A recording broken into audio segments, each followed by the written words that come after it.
Dirt roads to rock crawling, two-buck chuck to screaming eagle, moonshine to 50-year-old single malt. We talk about it all here on Wheelin' Wine and Whiskey with your hosts, Jason and Chris. Welcome to the Wheelin' Wine and Whiskey Podcast, episode 281. Chris, hello, yes, sir. How are you? Hi, I'm good. How are you doing? I'm doing fantastic. That's right. Another you're living Nevada. You're living your dream in Nevada. I am living my dream in Nevada. Have the tumbleweeds sprouted yet? Huh? Have the tumbleweeds sprouted yet? No, not yet. That's coming up in the spring. We're good right now in the winter. Oh, okay. They're just tumbling around. I can honestly say my yard is tumbleweed free right now. What about your neighbor's yard? That's where they usually come from. That's true. They are not tumbleweed free. Or they come from across the highway, across the state. You know, they just blow in. It just depends on which way the wind's blowing. You know, when the wind blows, the tumbleweeds move around. Yes. Yeehaw! So Suckers are hard to kill too. By the way, what's that? They're very resilient. They're hard to kill. The weed itself, the tumbleweed itself. Yes. Just, they're shallow rooted. When they all they're hard to kill. I don't understand. Well, they've adapted. Well, yes, they have. I'm not going to get into horticulture here, but I have been doing a little tumbleweed research. Oh, perfect. That's how they spread their seeds. So they're wild oats by rolling around. Exactly. Yep. So we are here. We are gathered here today. Oh no! For a Trail Hero 2024 recap. Yeah. Holy smokes. Yes, crazy edit for you. Sorry, not sorry.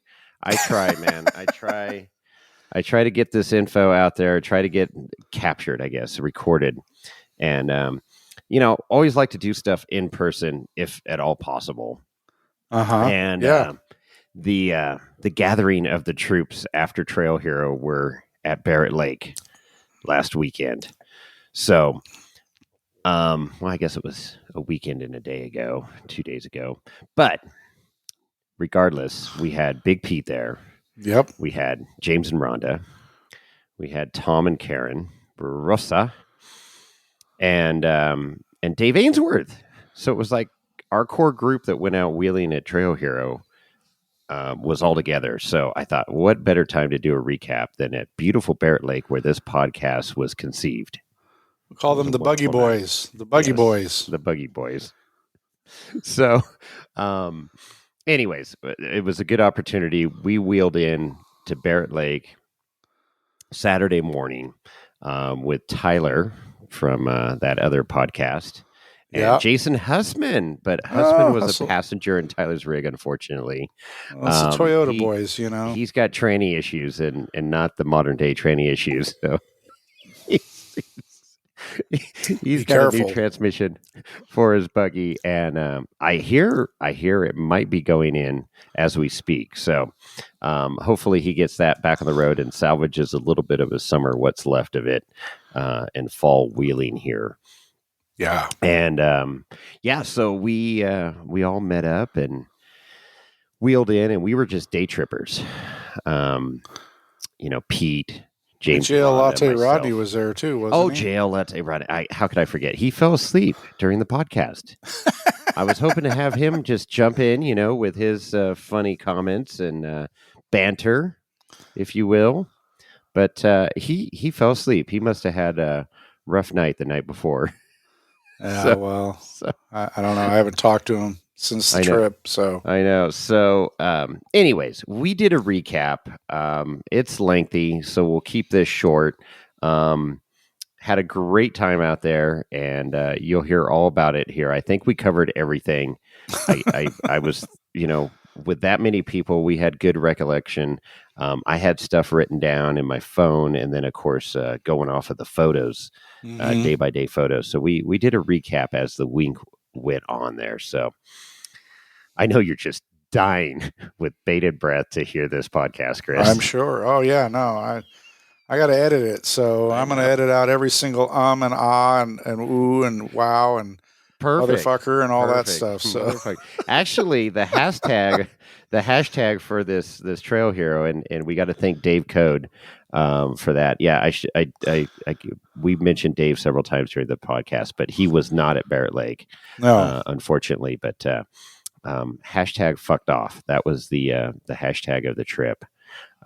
Dave started that, and anytime anything went wrong, we just said that's all fucked off. So there you go, Dave. We give you credit for that.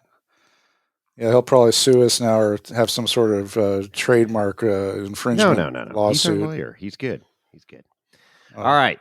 Perfect. Anything else to add before we start this shit show? No, let's light this candle. All right, let's do it. Okay, we are in a very cool remote location. Some people have been here before. Sometimes some people it's their first time. And we are here at Barrett Lake Campground. Beautiful Barrett Lake in the background. Little wind whistling through the trees.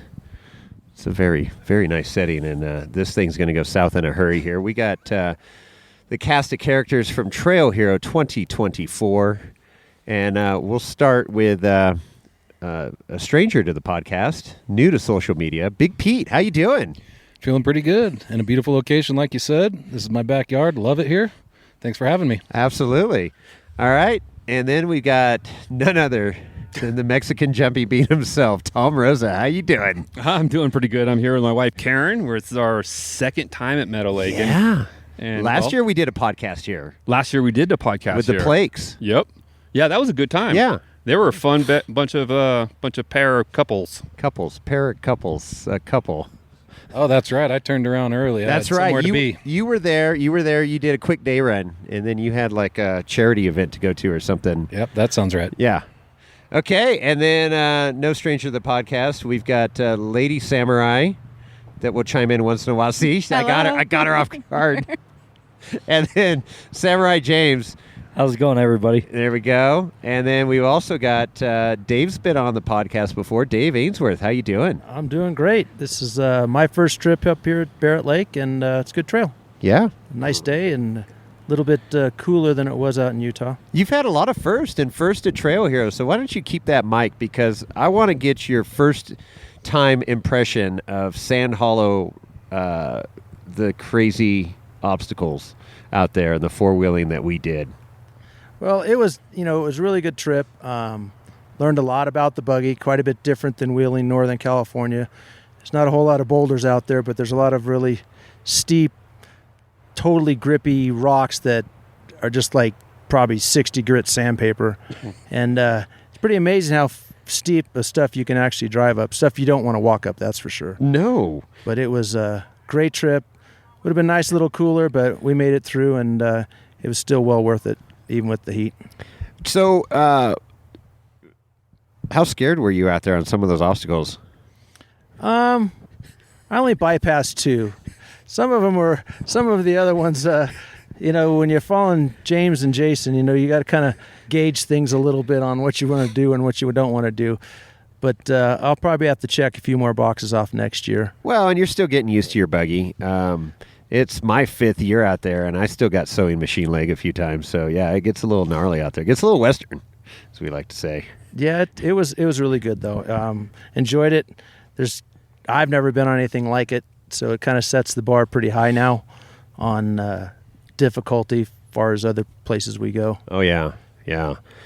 And then Tom's out there wheeling a CJ5, the only CJ5 out on the mountain that I saw. And there might be a reason for that. Still in relatively stock form as well. Yeah. Stock wheelbase, Toyota axles. Yeah. But, you wheeled the shit out of that thing out there. Yeah, it's a lot of fun. That thing has so much grip out there. The biggest obstacle is it coming over on me. Which it didn't, luckily. Nope, never did. Tried a few times. Yeah. It tried to bite me. Yeah. But you just slapped it and went back after it, huh? My leg is sore from pushing on the gas so hard. I noticed there's like a dent in the floorboard underneath the gas pedal in that thing now. It's like Spinal Tap where the volume goes up to 11. Right. Mine goes to 11. Yep. If I can push it just a little bit Holy farther. smokes. Yeah, you were revving it up, dumping clutches at times, jumping that thing. It was impressive. It was fun to watch. You always put on a good show. Appreciate that, man. Yeah, Appreciate that. I thought every bolt was going to rattle out of that thing a couple times. Yeah, when it's just skipping across the top of those washboards. Oh, yeah. And all you're doing is just trying to keep it straight, just trying to keep it off the fence. Right. I did notice every time you stopped, you did a bolt check. We'll check. Is everything still? I think it was just looking to see if parts were still there. Yep, that one's broken. That one's broken. That one's broken. What was the? You didn't have any major brakes or anything this trip. You had what? Oh, you had a spring, right? No, you didn't even actually, do a spring. The spring is the most common thing that breaks on that CJ because it's got the YJ flat leaves. Right. And it takes a lot of articulation, and those springs just don't like to be twisted around that much. And that's the thing that goes through the most on that. But this trip, it was 2 shocks.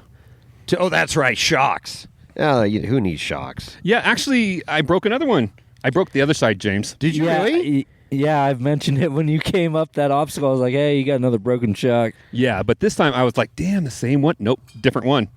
So there it goes to prove, if you break one side, repair the other. That's right. Yeah, for sure. Yeah, we don't need shocks where we're going. Don't need no stinking shocks.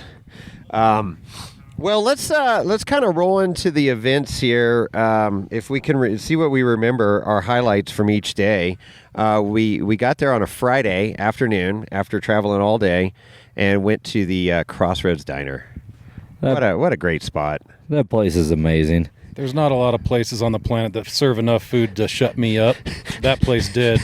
And I think I was out like $15. Yeah, exactly. Yeah. And the air-conditioned train car did not disappoint again. No, it was an ice box in there. It's great. Hindsight, we should have eaten dinner there every night. We should have gone back there for refuge. Oh, I needed that after the drive in. Oh man, yeah, that was so good. Yeah, it was. We were so excited to be there, and then we got some bad news. I got a text from Ozzy, from Justin, that Kelly rolled her Jeep, and we're sitting there like, do we eat? What do we do? What's going on? Where are they at? And he texts me and says, oh, she's flying off to Las Vegas, and we're like, fuck, how serious is this shit? Luckily, why it turned was she out flying off to Las Vegas? Well, was she on rolled an airplane? her Jeep. Helicopter, yeah? Yeah, it went out in a helicopter, so it was Rolled her Jeep on the highway. And what? That's just the way they do it in remote Nevada. They heli flight everyone. Yeah, so we were like, holy smokes.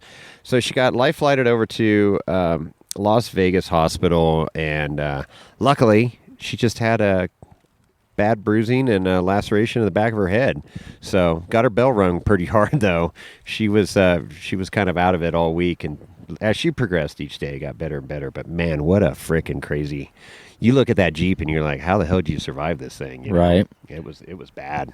Well, and then they put it on display, which was a huge success and eye-opener for a lot of people. Right. Trail Hero. Right. I've never seen a rolled Jeep before. No, and everybody was asking what trail it was on and stuff, and no, that was highway. I-15. Yeah, I-15. That I-15. That could be a new trail name out there. It's rated 3.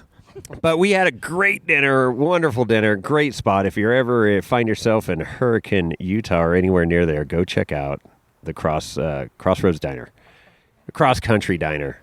Fuck yeah, it's so good, good For the win every time. for the win. I mean, it's good homemade cooking, and they're super nice there. Yeah. We actually went there later in the week and with Lenny and the 4 of us. Oh, okay. And we ordered way too much food. We brought so much home. And a proper poutine in the Southwest. That's hard to find. That's right. They did have poutine. Now they tell us. Oh, it was on the menu right there, like big old picture. You need to clock in. You need a half hour to read the menu. Yeah, you got to Exactly. And all the pretty pictures. You got to study the menu and really make an educated decision when you order, Tom. You know what I did is I go up. My idea is go up to the senior person, say, "What would you order? Yeah.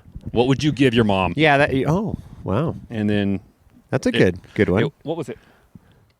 The Reuben something? The Reuben? Yeah. They don't have pop-ups, so it kind of makes it difficult a little bit.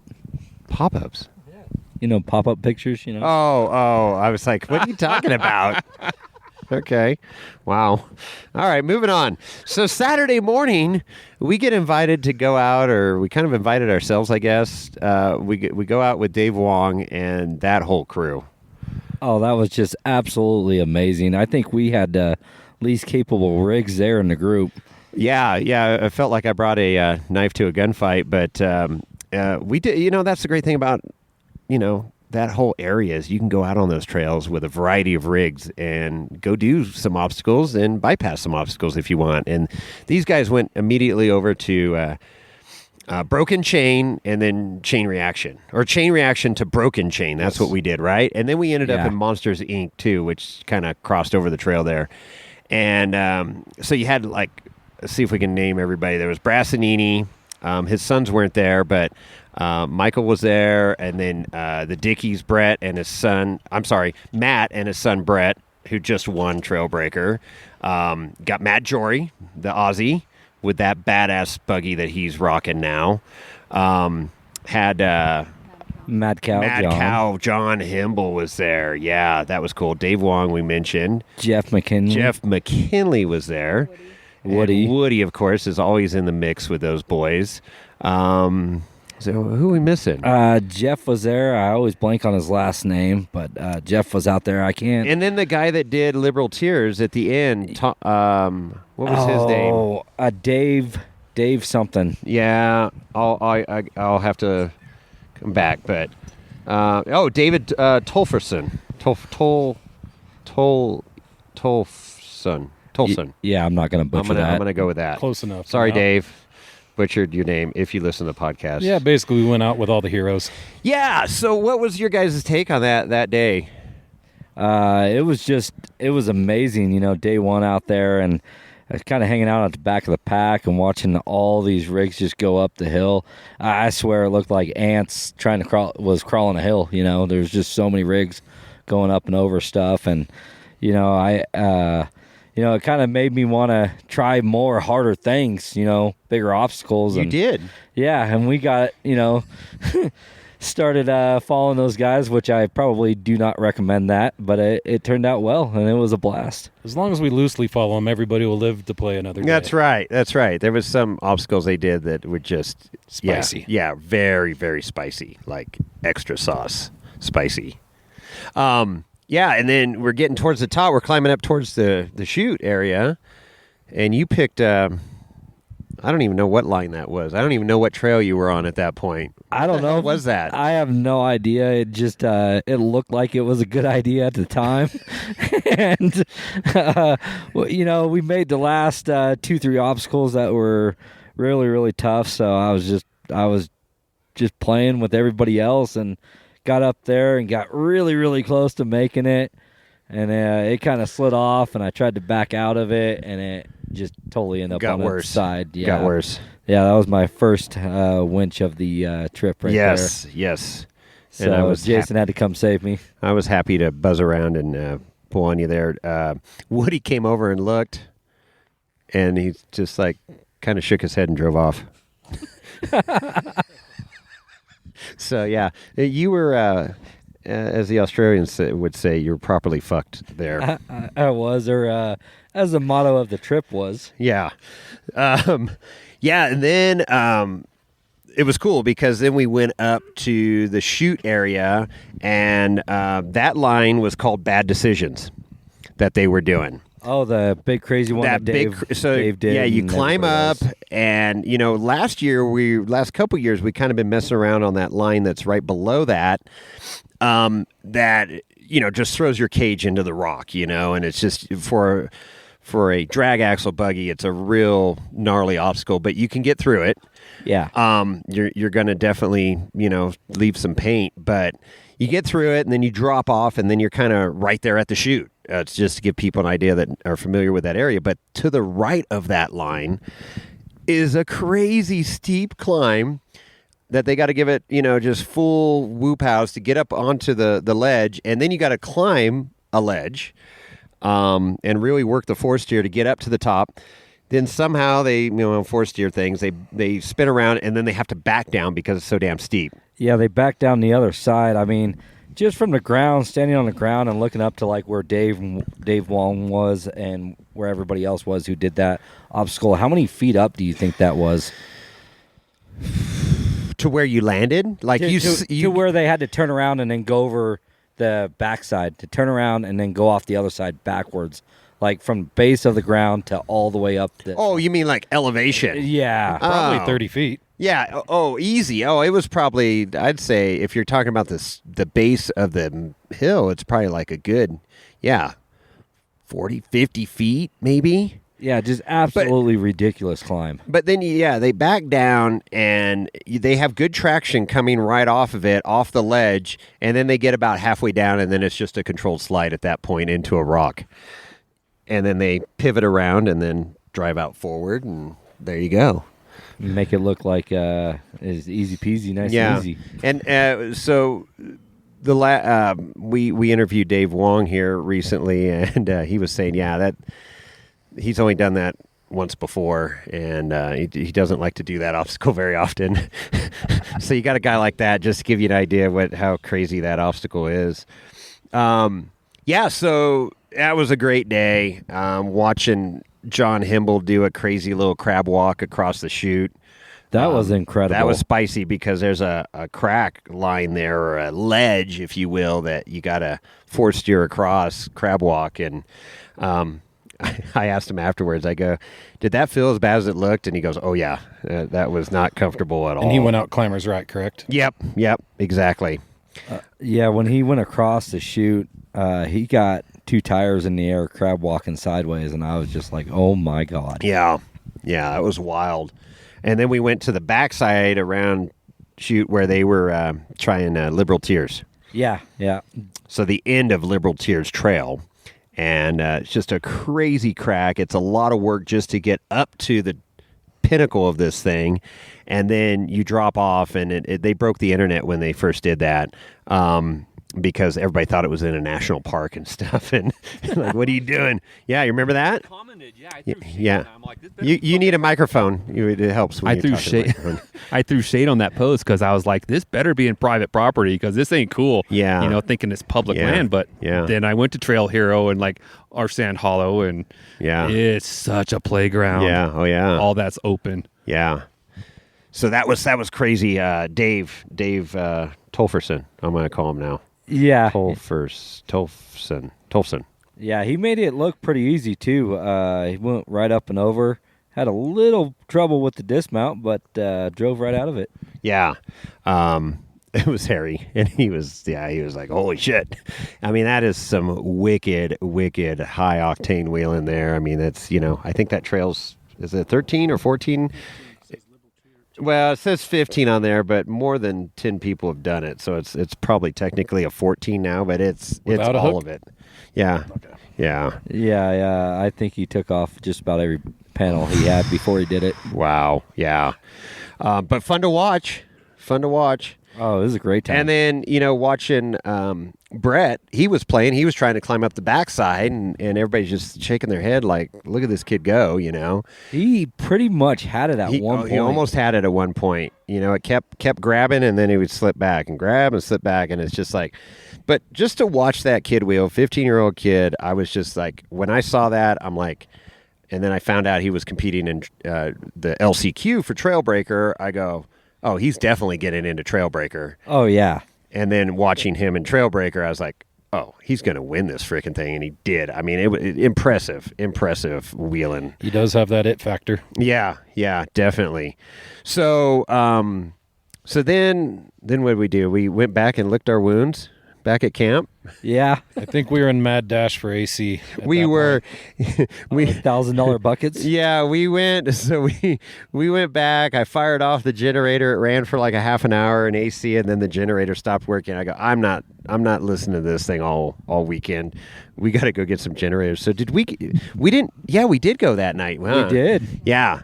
So Saturday, early evening, hopped in Dave's truck of Code Nelson, and I said, dude, I gotta go get a generator. So I got the Predator generator, and the whole way there, James like, I don't know, man. I don't know if I need. I don't know. I can't. Just put a lot of money in the value. I don't know.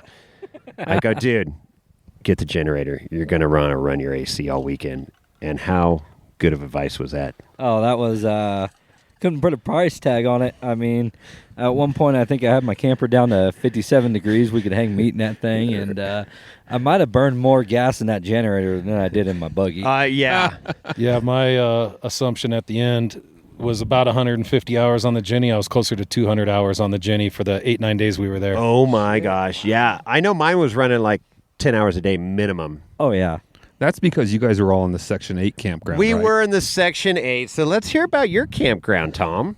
Oh, our campground has nice paved circle pull-through camping spots. It has electricity. Oh, it has bathrooms and hot showers. Well, we had that. Yeah, but ours But was we didn't have the bougie. person that scrubs your back come over there to. I bet you didn't We get did. 1 mint after you took a shit. We didn't get the mint. We didn't have the mint on our pillows. We didn't have paper service like you guys did in the morning. Garbage service. We had everything except for sewer. And let me ask you something. Is there really any point of having unlimited water if you have no way of getting rid of it? Yeah, that's tough. You got to be careful. Because your tanks, Then, then everything limits by the tanks. And, yeah. You know, if you have fresh Tanks are water, nothing. you're- Well, that lakeside campground was primitive camping, so they might work on that. So the Yeah, fact this- that they have that much infrastructure is pretty impressive. Yeah. the Google Map still has it as dirt and primitive. So it's that new. I think this is the first year that it Sure. was there. Second year, yes. Second year. You know what else you guys did have too? Because we had the snow cone guy driving through our camp. Right, it was Yeah, an upscale ice every cream day. truck, basically. Yeah, shave ice. But I go over there to their camp, and they're serving like Wagyu burgers out of this frickin' truck going around, with a little. Yeah. They had a taco Oh, truck. they had everything over there. I was The like, taco man, truck was super posted up right bougie. across from my campsite. Yeah. He was just right there on the beach. But you guys at least had the masseuse, right? No, we didn't The have that masseuse that either. came We through didn't have camp? that either. Well, No. we did have electricity and water, but no Electricity would have been nice this year. Normally, I don't have to worry about it. Minus AC, I can live off grid for weeks at a time. But running the AC, yeah, you got to have generator. But that generator worked great. They were, they're quiet. Oh, they were super quiet. But I just got one question. Did the garbage guys confuse your Jeep every day, or did they have to, put a sign on it? Wow! Shots fired. Wow! That's wow! I did have a guy come by and, because we have a lot of services and we had a recycling There's garbage service. bags in it in the morning. Just take the whole thing. It does look like a beer can after a frat party. That's fucked up. That's fucked up. You put on Toyota Sorry, not axles. sorry. Yeah, you put on Toyota axles and you think the whole thing's a Toyota. So, Yeah. moving on to Sunday. Sunday we went out with. So pretty much we were across the tunnel, which separates, the Sand Hollow State Park that we were staying in from the Sand Hollow Sand Mountain, it's technically called, because we had to get through that tunnel by, 8:45, 9 a.m. in the morning, because that's when the Trail Hero participants started rolling through. Right. And they'd shut down that tunnel between 9 and 11. So in the morning, we pretty much met over there at 8:30 every morning. So it was, beat the heat for sure. You remember what trail we ran on Sunday? Look, Rhonda knows.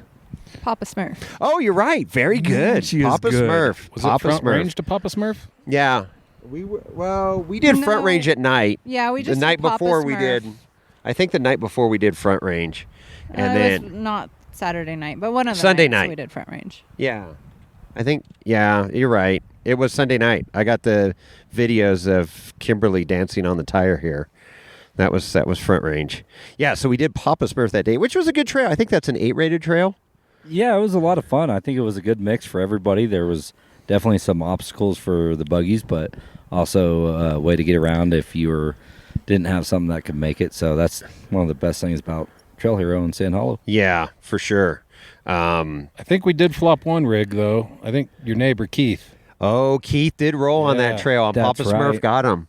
Papa Smurf kicked his ass in that one corner. I think He Rhonda's laid it got on a the side. Yeah, I think Rhonda's got a winch total at the end of this. Oh, that's right. She was keeping tally, too, winch tallies. So far you have one.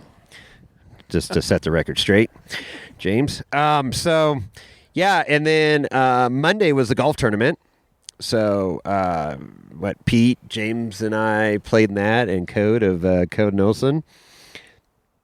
And then we found out it was only going to be 9 holes, which kind of sucked. But actually, hindsight, it was great because it was hot AF out there. Oh, yeah, we were frying by the end of 9 holes. We were ham and egging it pretty good. Yeah, it was a lot of fun. Probably about the, about the 5th hole, the whiskey really started flowing, and a couple people got over the handlebars a little bit, but it was good times out there. Then the AR frickin' golf ball blaster. Yeah, America on High. That was pretty cool. Did you get yours ordered yet, Pete? Yeah, it's ordered. So yeah, it's a AR platform shooting blanks, and instead of your .223 barrel or 5.56, they put it the size of a T-shirt or a golf ball. So that's the size of your barrel shooting a .223 blanks. Shoots the golf ball about 300 to 350 yards. It's a lot of fun. Yeah, that was awesome. So for $5 you could donate, and all this money went to Four Wheel to Hill. So you could donate $5 and shoot the gun. So we all opted to do that for our drive. Yeah, and it was set up to shoot the golf balls at the time, but it just takes a quick insert and it'll switch right over the T-shirts. Oh yeah, T-shirt cannon with burn marks. With no kidding. So yeah, and then so after the tournament, we had a nice lunch. I got to meet the Peck brothers. They were sitting at a couple tables away from us, so that was really awesome. Yeah, it was cool to actually meet them in person, and they were super cool. You know, I just spent a couple minutes in between when they ordered and when they got their food there, and then we had the opening ceremonies that night. That's right. I'm pretty sure, but I think we skipped it and went wheeling, didn't we? No, I went. We showed up for a little bit. We were there. Then we went wheeling. Yeah. Oh, that's right. Yeah. We went to Anthony's. Never mind. Oh, you went to Anthony's. Oh, well, la-ti-da. Yeah, no, we were there and got our registrations, and it was cool because all the cool kids were there except for James, I guess. So, so we were able to, shake babies and kiss hands. So it was a good event, good mixer there, good start of the week. But yeah, we were ready. It was hot. We were tired from playing golf all day, so then we headed back. But did we end up doing a night run that night? Yes, we did. Yeah, here's a picture of Dave's buggy. Oh, I have a picture of your buggy all crazy. Oh, wenched. And yeah, we did joint. We did joint effort. Yeah, that's right. Oh, I was that was a terrible line. That was a horrible line. Yeah, it was made for a great picture. Yeah. Though. Oh, that is a great picture. I don't know if I have that picture. You made that last year, though. Oh, I walked that trail 16 times last year, but I got in there and I forget who I was following. Groovy. But I knew I needed to be up to the right, and I'm like, I'm going to try this line to the left. And that was not the line for my buggy. So I got all fucked off in there, as Dave would say. Yeah, the line of the trip. Yeah.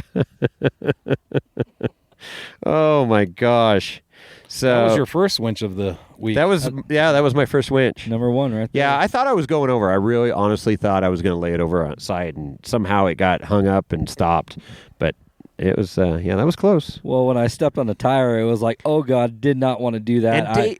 It made that buggy look like it was going over, just stepping on the tire to try to hook up the winch. I did have a passenger. I think it was Dave. I think it was I think Dave was riding with me that night. Yeah. Thanks for the extra ballast there, Dave. So, next day, Tuesday? Yeah. Anybody?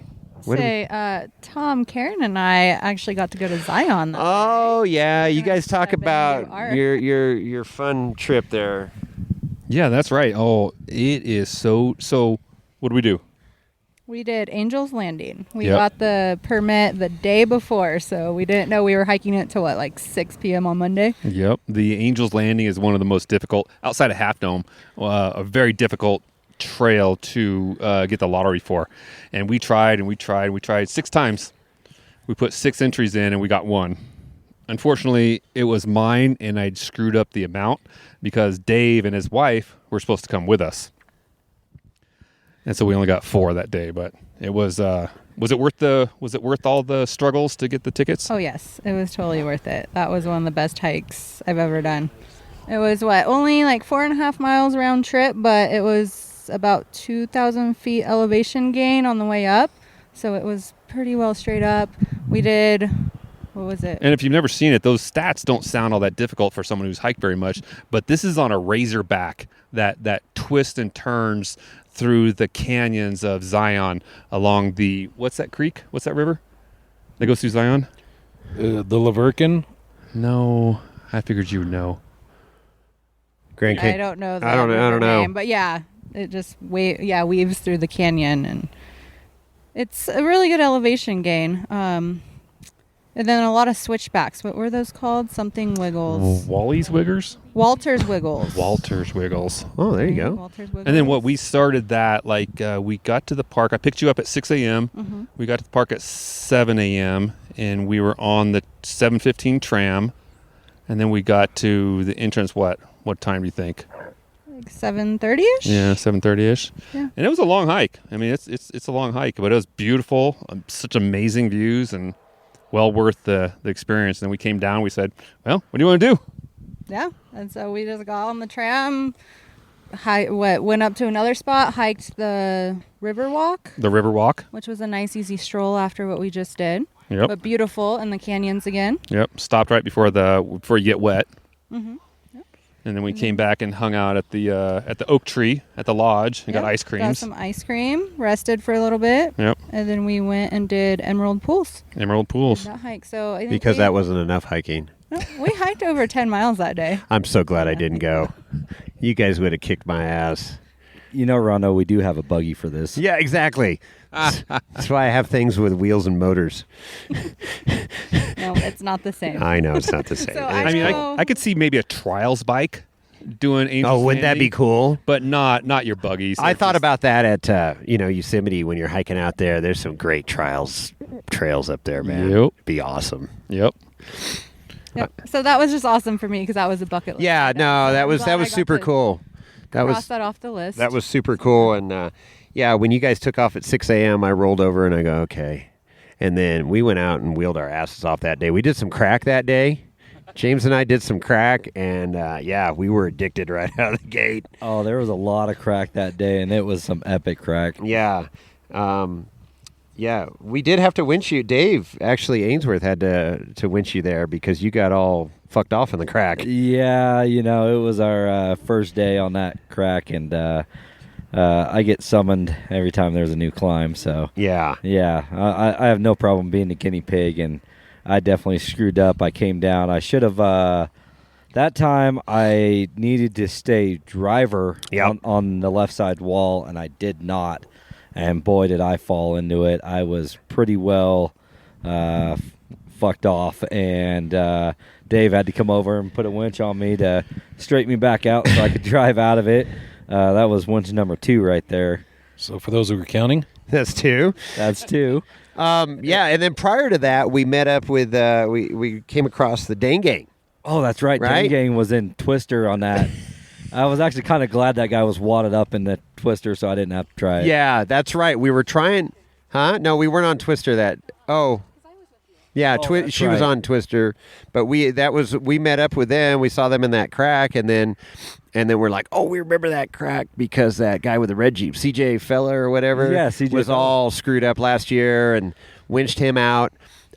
So they had a broken orbital. They were waiting for a welder. They got a welder, and we were playing just on the hill on the other side of them in this crack area, and we were there for a good hour and a half or so. I think so, yeah. I think just about all of us tried that one. Yeah, that was good. I was able to redeem myself on the second attempt, yes. Even though it wasn't graceful, but still was able to make it through.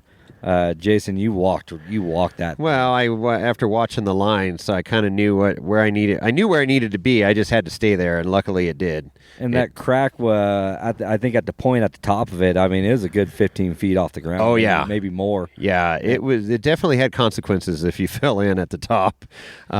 Bottom, you obviously demonstrated falling in, and it was okay. We worked it out. And then climbing up, the initial climb too was no joke. The front end definitely got light too. Yeah. That was good fun. Stay tuned for the videos for that. That's right. Let's see, and then we saw the Cybertruck. Oh yeah, and it was getting winched. That truck will never be the same. No, you already relocated some body panels and clearanced a few other things. Yeah. So then, yeah, and then Pete, you showed us the what was that called? The lunchbox or something? Oh, Lunch Rock. Lunch Rock. So describe that obstacle.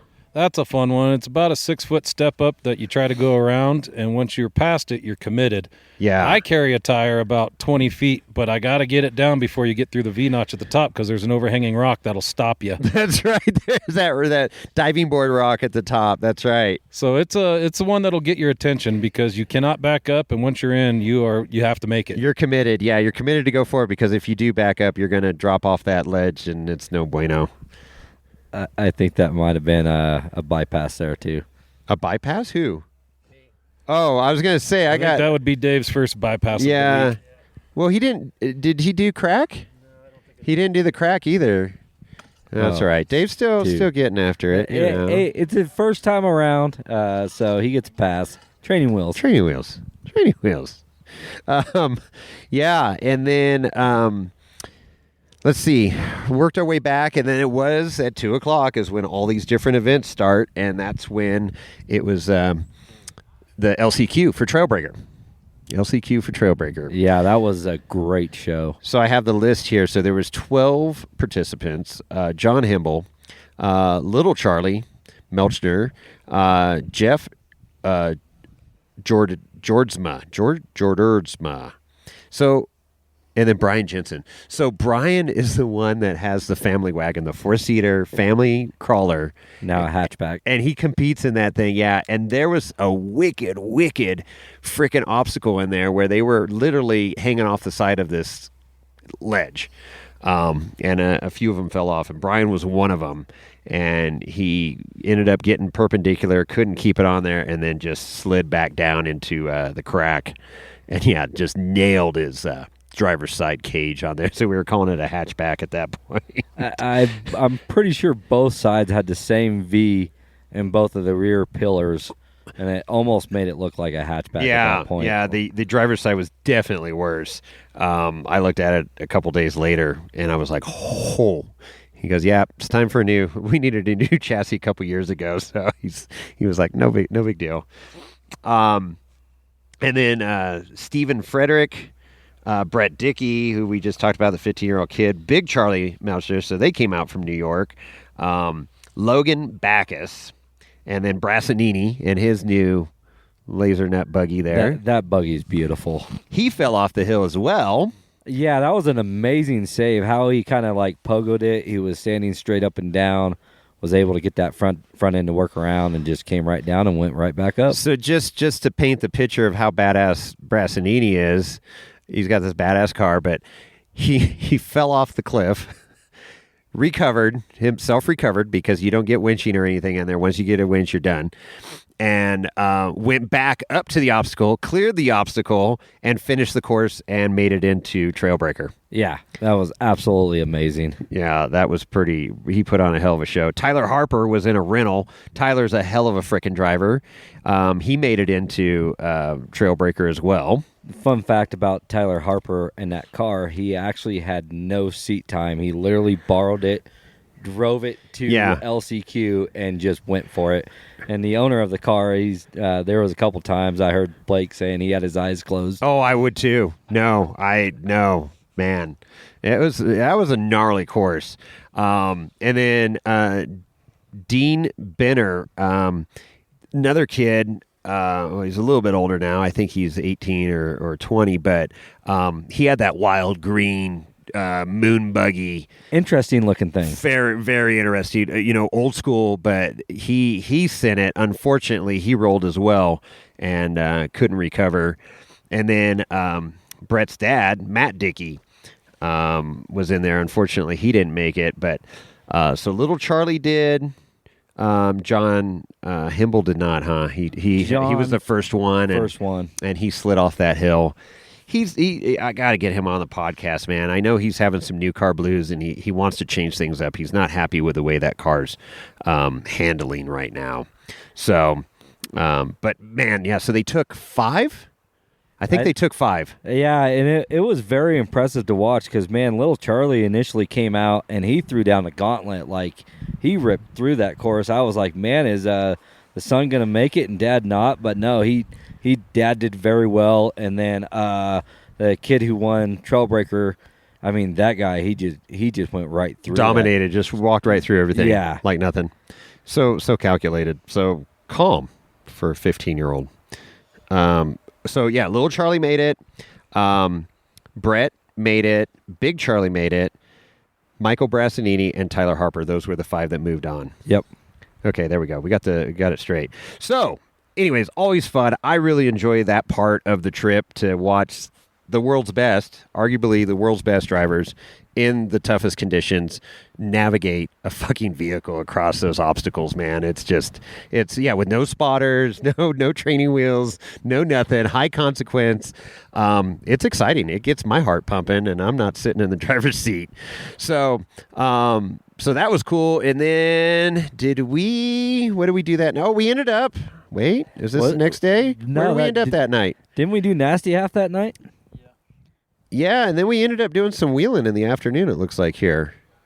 Yeah, because I broke the cherry on my new buggy on Nasty. That's Half. right. That's right. You took delivery. It wasn't Nasty Half that night. No, I think you guys stayed in camp that night. It was we just did. kind of a We calm, were relaxing tired. night. We were tired. Yep, regrouped. We And did then on regroup. Wednesday we got out, and Kim. Oh, Yep. No, go ahead. Kim from Carlos's Tac One Fab. Tac One Fab wanted to drive, so I was like, let's do the West Rim. That's a perfect trip. Well, it turned into a ladies' run. Yep. So Kim and I drove. We kicked our husbands out and we Yep. drove. Yep. So we went out and did West Rim, and that's just such a beautiful trail. If you've never been out there, it's your first time, go hit that trail because the scenery is just amazing, and it feels like you're in a Roadrunner cartoon out there. And it's great warm up, good obstacles. You can do harder lines if you want. You can do easier lines. It's a great little run. So yeah, and we got out there, and I know I got to do the Wall of Doom, which I got to conquer it before James did. So Oh, that was very shit. exciting. Yeah, she got me. I tried I think it was the year before. No, our first year out there, so 4 years ago. 4 years ago in the Suzuki and got denied. Not enough whoop house. Didn't have enough hamsters. Well, then I showed you guys Craig's Crack off to the right. That's right. Wall of Doom, which is a pretty fun one too. That was So we had crossed paths with Craig just before that. Craig Stump, old OG rock crawler, and is that thing even an RS1 anymore? Or what is his rig? It's a rear steer RS1. Yeah, just elongated. Yeah, with lightly modified. But yeah, so he was talking about, and I always get nervous when Craig starts barking out obstacles because I know they're going to be fucking gnarly. Yeah, he does. He's no slouch. So yeah, just to the right of the Wall of Doom was Craig's Crack. And Pete, you went up it. You took a couple stabs, but got it right away. That was my first time making it. I've been denied every other time. But really? Okay. There is a secret to it. And okay. You just stay further left than you think you would. Right. Because we all want to straddle those cracks. This is not one of those. Yeah. That is exactly what I did, and I think I hung my diff. You did. Oh, here, I'm watching video of it now. You got a wheel up in the air pretty high, too. Oh, I did? Pete did. Oh. Pete did. Yeah, and then he crawled it. Yeah, there's Rhonda doing Wall of Doom. So, yeah, that crack was cool. So I did it. James did it. You had to take a couple of stabs at it, too. There's not many people that know that's even a line. Right. We just did it last year. That was the first time we ever tried it. And then what about Hank Hill? Hanks Hill and Kentucky Boy Draw is right next to, it's called Razor something or another big crack to do. But Hanks Hill's a big one because you got to bump it to get into it, and it's usually a diff grabber. It is a diff grabber at the bottom. I had a real problem with that obstacle. I think it took me a good 6-7 shots at it. Yeah, you worked it a few times. You backed off, and then I had to go to show you that it was possible. Yeah, that's exactly right. I did. And then it turned out the line that everybody was running was not the line for me on that one. And I had to go a little right of it, which was made it a little bit more sketch because there's kind of an undercut there. Super sketch because I went up the right as well, and then you got to square everything up, and then you're pointing straight at the sky. You're waiting for the 3, 2, 1 launch because that sucker was steep. Yeah, that was really, really steep. Yeah. And you guys were looking straight into the sun, too. We were looking straight into the sun. Yeah. Yeah, with the side-by-sides, we give it a good old-fashioned bump, and you don't let go. Yeah. You have to stay in it because it's so steep you will come backwards. Yeah. So I'm looking at the in-cab video right now, and it's just, you're straight up. You don't even see the frickin' hill. My God. Yeah, you're definitely calling Houston on that one. But the scenery, I mean, that is probably the most scenic part of the park. I mean, just the overlooks over that. Those sheer cliffs. Yeah, And all the Warner features. Valley. And all the features there. The features and the rocks just have all these crazy holes. And then, from the erosion over the years, there's like rocks just teetering on top of other rocks. And Yeah, you have the many arches, you have toll booths, you have, a little bit of everything, all the spires, the vortexes. Yeah, it is. Of course, the Warner Valley looking out over the Arizona Strip. It honestly looks like you're at Big Thunder Mountain Railroad at Disneyland. It's just super cool. Then I came around the corner and there was a gold digger. Dustin was out there in gold digger, so I waved at him. I'm like, oh, that's cool. It's good to see gold digger out there. And then Carlos, he had a blast because that was his first time out there as well, and we had him on some pretty good lines as well. I'm looking at one crack right here, that little fun crack that we all did. I want to say after we did Wall of Doom, this is when we hit like the maze area is what we call it. Yeah. So this is when I know Kim and I stepped back and let the guys jump in. So that's why they were doing earlier stuff. That ladies the boys were the guys ran at the end. The boys were squirming in their seats. We're passing all the good stuff. And then did we hit You Gotta Be Nuts next, or did we hit Soup Bowl first? No, so we dropped. Yeah, we did part of the maze. We were doing the maze, and I like the maze. And there's some pretty gnarly obstacles in the maze. And then you drop down that one steep climb going up and a steep drop off going into that bowl. Correct. And the only way out is You Gotta Be Nuts. Well, I guess you can go around that right side. You have whole That shot. right You got to be nuts. You got to be totally nuts. The go around, which also now has a new line called Highway 101. Correct. So Whole Shot's a brand new line off to the left that you put some tires on, Pete. Yeah, I'm looking at the photo right now. It's just there's holes. There's holes where your tires should be. That one's really scary because I'm already carrying a tire, and you have to do about a 14-inch bump, 10 yards up the hillside. Yeah. And the whole thing is Swiss cheese. It is Swiss cheese.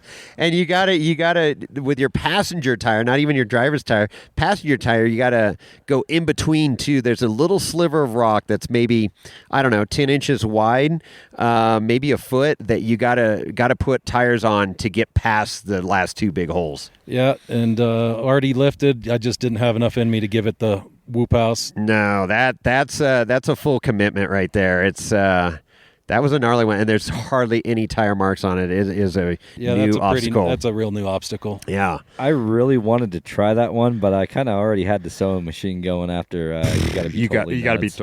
Yeah, that one, I'm looking forward to doing it in my 4-steer buggy so I can crab over to the place where you need to be without having to get tippy. Yeah. And the side-by-sides, we have to get tippy to get over to the straight shot. Yeah, after watching James do it, I'm like, nope, I'm not doing it, because I kind of considered doing it, and then I'm like, nope. I did You Gotta Be Nuts, which is damn steep, too. Hank Hill's steeper, though. Hank Hill's steeper, but it's shorter. So shorter. Doesn't have quite the scare factor. Right. You got to be totally nuts. I did that bypass, and I couldn't get up it with my wheelbase and just the combination. Oh, that's right. We had to winch you up that? I had to call a line, yeah. Yeah. Okay, so that's one winch for Tom. One for Tom. And then what was the soup of the day? We went over to the soup bowl. What'd you say, chicken enchilada? Chicken tortilla. Chicken tortilla. It was a little spicy. Carlos was on special. Mm-hmm. He just wanted out. He did want out, didn't he? Did he climb out, though? Yeah, we got him power. He did. He did. It just took him a few backups. The hang up with he got a little wedged. Yeah, he got a little wedged, but his rig is a little bit long for out there. Yeah, it's a 4-seater. 5-seater, right? No, he's 4-seater. Well, I guess if you're somebody's sitting on your lap. But he got. I was watching some of the video there. He got pretty pretty wedged. Well, not wedged, but he's back into that wall. He had a yard sale in the Soup Bowl. He did. It was what was coming out of there. Yeah, he had 2 tires in the air. He used his top of his roll cage for a kickstand and did eject some of his contents of the vehicle. That's right. I swear to God, Pete, you have some of the most amazing lingo for an old man. Oh, here's some video of Tom's going up a double stair step, jumping all over the place. So that was coming out of that Soup Bowl maze area. Oh yeah, so yeah. So if anybody knows how to stop a Leaf Spring CJ with an anti-wrap from hopping, call into the Whiskey, Wine, and Wheeling podcast number, which is... Wait, it's 800... 408 800 5169. Wait, I got a call coming in now from Lorenzo. He's telling me, what's that? Oh, yeah, Leaf Springs are for poor people. Remind Tom about that. Okay. All right, yeah, I'll let him know. Hey, buddy, I represent that remark. I was going to say coilovers and links will solve that problem right away. I don't know if coils are going to help Tom. 79-inch wheelbase and coilovers don't exactly work. Hey, he was still following all you guys. So Hey, he I got a CJ5 with spring over as well. I know I can sympathize very well with Tom. That's why I bought a buggy to do this shit. Oh, my God. So, then we ended up at top of the world. Yeah, it was awesome. And what happened to you, Tom? You never made it up to top of the world since we're just bagging on you right now. Access denied. It's so funny. So I had... so the CJ burns a little oil. It's a 2-stroke. Some may think that's funny that I've ridden with me. That's it's a lot of oil. As long as they're not behind you. I now understand. I used to not understand why people wouldn't follow me in the blue Suzuki. I get it now. It's horrible, right? It's like I just caught asthma. But I was out of spark plugs and I was running on 4 cylinders and I kind of fell off the sand hill and I couldn't recover. And I said, gentlemen, I will see you on the other side. Who had the video? Somebody had it. Oh, Rhonda took the video. Here's a video. And then he just dives off off into this. It's like Homer Simpson going into the hedges, just like disappeared. If you've still got forward momentum, start pointing downhill. I'm like, Tom's like, I'll see you guys back at camp. I'm out of spark plugs. But anyway, so we're up there at top of the world. We were all ready to go back at camp at that point, anyways, because it was pretty damn hot again. But somebody put a metal Fordyce arrow on the top of the world sign, which has arrows going pointing at all different places around the world. So that was pretty cool because that was new to me. 568 miles, it says, to Fordyce from top of the world there at Sand Hollow. So, but there's a lot of cool signs on there. Anyways, what else? Anything else about that day up there? Here's the night run. Oh yeah. Then that was here's the picture of the purple stroker going up Nasty Half. Oh, that was the break-in run. So let's the break-in run. Yeah, so we on our way down, Pete let the cat out of the bag that he picked up the buggy that we were talking about at CR Trek. Yeah, his crack dealer might have supplied him some good information. You're a bad influence, James. Very bad influence. Yeah, he's on my wife's shit list right now. So, talk about this thing a little bit. It's a unique rig. It is a very unique rig. It's wide open designs. It was John G's buggy. He's a pretty big deal down in the South. And he sold it to a guy, or actually his daughter did when he passed, I guess. And this guy had it for several years.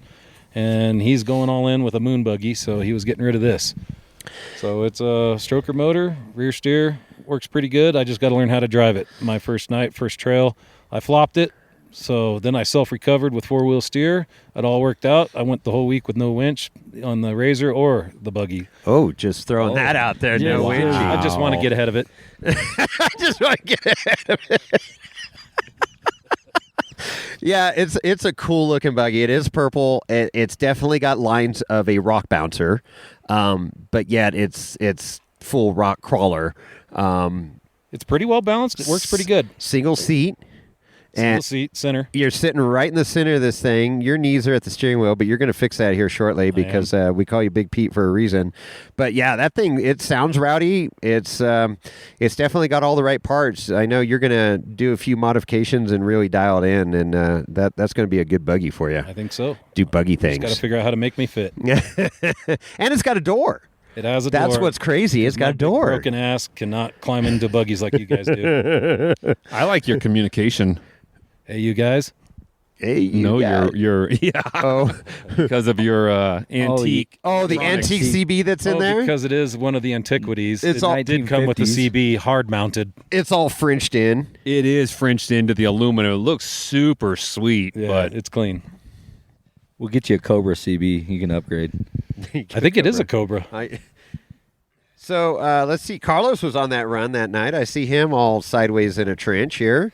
Yeah, that was a fantastic run. I think we had 10 rigs. I think. Oh, he's getting a winch. There's one for Carlos right here. It's a 9 rated trail. Yeah, Nasty Half, right? Yeah, and that was a heck of a. I think that was his first night run, and he did it on Nasty Half. So that was a heck of a welcome to Sand Hollow right there. He needed a pry bar to get himself out of his seat. and then Pryor was out there. Cranking the tunes, and then Anthony. Let's see who else we got Bill here. Brooks. Oh, that's right. Bill was out there. Bill took a winch on that one too. That's all the pictures I have from night run. Were you out there, Dave? Did you made that run? What'd you think of Nasty Half? That was good. I mean, the wheeling out there is, like you said, it's pick your poison. If you want something harder, just turn your head one direction or the other, and you could probably find a harder line. That's a good point. If you're kind of getting bored on something. But it's a great place. It's not just for buggies. It's anywhere from two-wheel drive, gravel road sections to stuff that you're not even sure how people could even begin to think about trying. Right. Some people trying some of those lines. Some people just put paddles on and stay in the dunes. Yeah. It's got something for everybody there. It really does. Some of those lines you literally cannot walk. I mean, they're just so insane. Yeah, tough to. Yeah, the stuff's super steep. So a lot of fun though. Yeah, for sure. I mean, that's it. I mean, I keep saying it over and over again. It is. It's just Disneyland out there for us. Well, it's 20,000 acres, at least from the tunnel to the plateau. Okay. So that's pretty much the playground. There's over 150 known trails, not to mention the ones that people don't know about yet. Sure. I mean, this place is a playground with so much to offer. And that night run was just so epic. Everybody had a great time. We had a few ahead of us that were in way too nice of rigs to be on Nasty Half. Yeah, there was the Dodge Power Wagon. Yeah, the Power Wagon. What? Yeah, the Dodge Power Wagon. There was a Chevy Colorado. That's right. One Toyota, and what was the other guy? I can't remember what the fourth rig was. There was 4 of them. Yeah, so they all got winched out. Yeah. And none of them will ever be the same again. Well, we saved the Colorado. We did save the Colorado. Yeah, the Colorado got saved. He was at the point where he was about to rip the whole quarter panel off the bed and whole side, and we were able to get a winch on him and pull him away from the wall. And then the one guy that did made it up, he looped back around and was dropping cable down the hillside, and they were just pulling each other out. So, that's right. But yeah, that last upper stretch of Nasty Half in a night, man, that was pretty legit. Yeah. That was the shootout for the side-by-sides last year. That's right. Yeah. Only 2 people made it, Craig and Braden, out of the whole field of 15. That's right. Okay, Thursday. Was that Twister Day? That was Twister Day. The Twister. Man, that name definitely fitting for the trail, man. Trying to stay on that trail, following a GPS, zoomed all the way in. It's hard to stay on the damn trail. The trail's not 100 yards long. But No. You make like 8 or 9 turns. Different turns. You just keep making loops, and there's another obstacle right in front of you. So yeah, we get into that, and there was some gnarly lines. I don't know if that one section was part of the trail or not. I wonder that step area. What was the trail next to Twister that we or no, that was the day before where we straddled that crack. What was that 13 rated trail next to it? I can't remember. I don't know, but yeah, the line we did, because we looked at one that looked like it was on the trail, and we're like, oh, that's a little too sketch. So we went to the line next to it thinking that was easier, and that was just as sketchy. And, Right. You know, Dave made it up. I think you had to work at it a little bit, but you made it. Yeah. And then Jason was next, and he... Lorenzo got him. Yeah. Lorenzo kicked me. got My donkey ass kicked and took a my little ass nap. fell in the hole. Did that make it to your IG feed? I think I saw that one. Yeah, Rhonda posted it and tagged me, so it's on the IG feed. Yeah, we had a good line, but I blame it on my passenger. It was Caleb, who, a couple years ago, he was riding with me on my favorite trail, the Fallen, and we fell into the crack at the top there. And on his side again. Coincidence. No, it's both times were on my side. Oh, okay. Yeah, but I still blame him. And so that was another winch for you right there. That was a winch. That was a winch to get. So that's the wild thing out there. You fall on your side, you're in a crack, you're not going to fall all the way over. But it's pretty uncomfortable when you're waiting there, and it feels like eternity for a rig to get in place to get you, somewhat uprighted again. But we, you hook onto the top of the cage. James winched me there. And then you pull the top of the rig over, so you're, from a freaking 52-degree angle back to a 37-degree angle, and then you can drive out of it. Yeah. Bump the starter to make sure you don't have oil in the cylinders. And the other problem, too, is if you fall into these cracks and you have sticky tires, you're going to be wedged. Yeah. So if you keep trying to work it, you're probably going to break something. Well, that, and then I've learned sometimes you can crawl, you can do it a front wheel or rear wheel to try and recover one end of the vehicle, but yeah, there's times where you just got to shut it off and just say winch.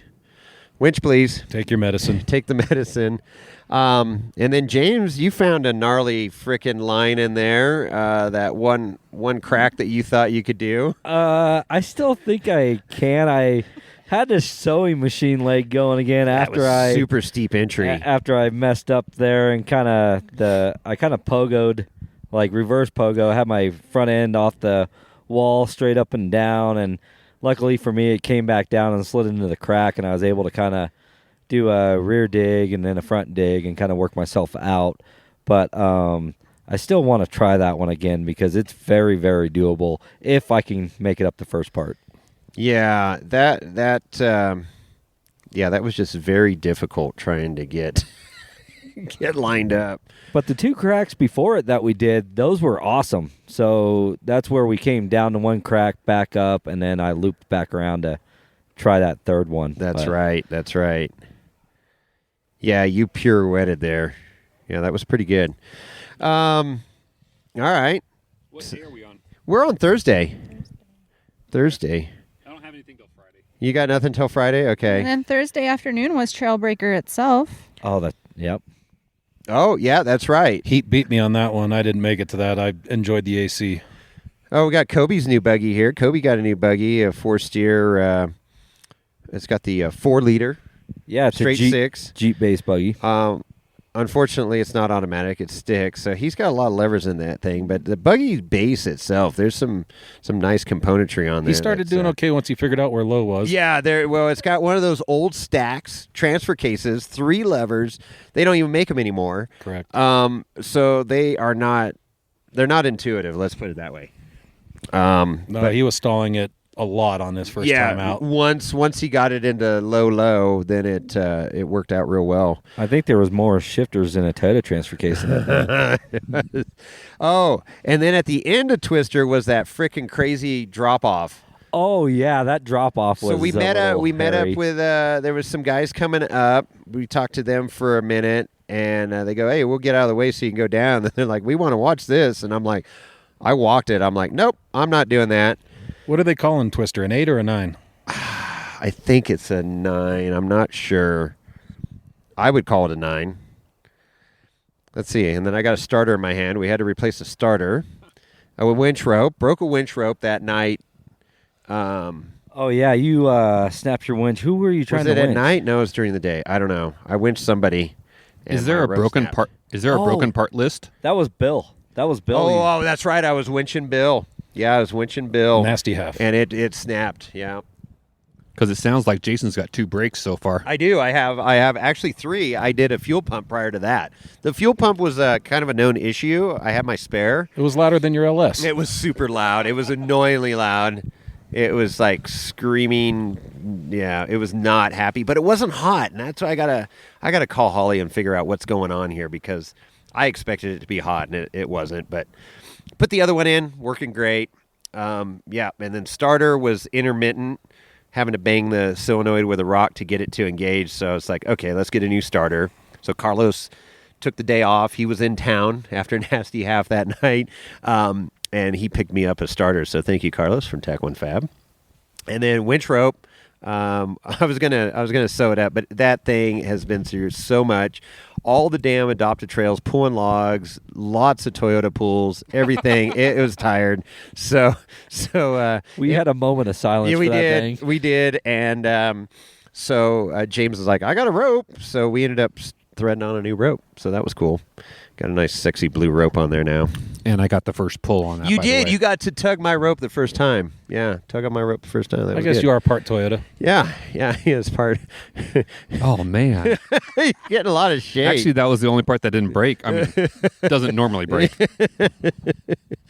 Yeah, and then so that afternoon was Trailbreaker. And so what were your thoughts, those of you that went out there and looked at this crazy course? There was 3 sections for them to complete. Yeah, that was pretty awesome. Amazingly steep stuff. Like, I mean, you can't really even imagine it. The areas they were going up and how long that pitch was, and to watch those guys struggle at puts a new perspective on where they were going. One really close call. Luckily, the car stopped before it went over about a 50-foot drop off. That was a little Charlie, towards the top. That was a close one from disaster. Yeah, that looked really bad from where we were at, but fortunately he got it stopped somehow. That was definitely intervention, divine intervention there, because I was at the top, very top. He was climbing that crack and just struggling on the line. He kept pushing the right side line where Caliph and Brett were able to grab a driver's rear tire on the left wall, and that's what helped bring them up enough to clear the obstacle. And to Charlie's credit, I mean, kid's a phenomenal driver. 17, he literally picked up that car the night before, had 0 seat time in that car. Yeah, he made it look easy getting up to that point. And when he told me that, I was like, what? But that, and there was this, one of the, so I was there, and then one of the judges was right there, and he was right behind me, and I'm like, dude, if this thing goes over, I'm going behind, so don't get in my way. He's like, oh yeah, exit point. So you'll see my video, it starts going over, and then I didn't catch all of the first roll. I mean, I got 3/4 of it, but I'm stepping back like 3 feet, because if this thing comes all the way back at me. Salvation mode. Yeah, absolutely. Preservation mode. And then so he flipped over backwards on his roof and then rolled over on his, what would be driver's side of the vehicle. They're in the center of the vehicle pretty much, but driver's side of the vehicle onto a freaking rocks that just caught him. The driver's rear tire was literally a foot from going over this 50 foot cliff. And I was at the bottom of that 40, 50. Right there. Yeah, I was right down below, and I was looking up at this thing, and I had an exit strategy in place, but I was just, oh man, my heart stopped for that kid. I was like, man, please let it stop. Well, and it luckily it did, So I do have to say what was cool. So we're like, oh crap, and then we realized, okay, he's good, but how long is he good? Is this thing going to move? So Rich was right there, and he goes, and Charlie obviously like, okay, he goes, I'm fine. Get a rope on me now, get a line on me. And understandably, we've all been in that position where it's just you feel better when there's a line on you hanging off the edge. But Rich took control of the situation, got everybody's like, okay, and they immediately got a line down, and Rich gently went over there because literally, I mean, you could push on this car and push it down the hill. It was that close to the edge. It was so close. Like, I swear his would have been his driver rear. I mean, it was hanging. Part of it was off that cliff. Because he didn't stop on a ledge. It was still a 45-degree angle. Right. Yeah, right? So Rich gently put around the soft shackle, got the winch secure. So at that point, we're like, okay, and then tugged on him and got him so he was in a safe space. And then Charlie was able to fire up the car and drive off that, and then had to drive out of there, which is no fun. So, it was incredible. That was gnarly. But he was one of 3 people to get up to that position. Yeah, and man, he was right there. He was so close to finishing. Yeah, and then the first course, the first obstacle wasn't, now this is relative to Trail Breakers, so it would be crazy for any other competition, but for Trail Breaker, it was not a crazy climb. But then there was this step up ledge that was probably about 2.5, 3 feet, and it was at an angle, and man, it gave people trouble just to get up that. And then you had to go around, they were dropping off, and then going up this other series step area, and it was loose, and man, a lot of drivers struggled in that area. The only people that I think greased it was actually, I don't think anybody greased it. Think about it. Brett might did pretty damn good. He had a couple stabs at it, but he did.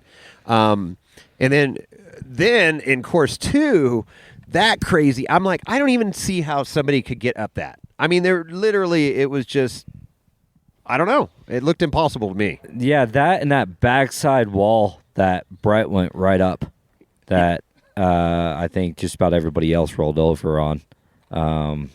Right before where Little Silver had the issues, but that wall. Oh yeah. So that's course 3. We're still talking about course 2. My bad. So on course you 2 say here, course 2 and course. How are the courses set up? So there's three gates in each course, and there was three courses. So is that rated the same? Because Karen and I were talking about that. If it's rated the same as motorcycle racing, A, B, C. C is entry, A is super advanced. No, they're just gates.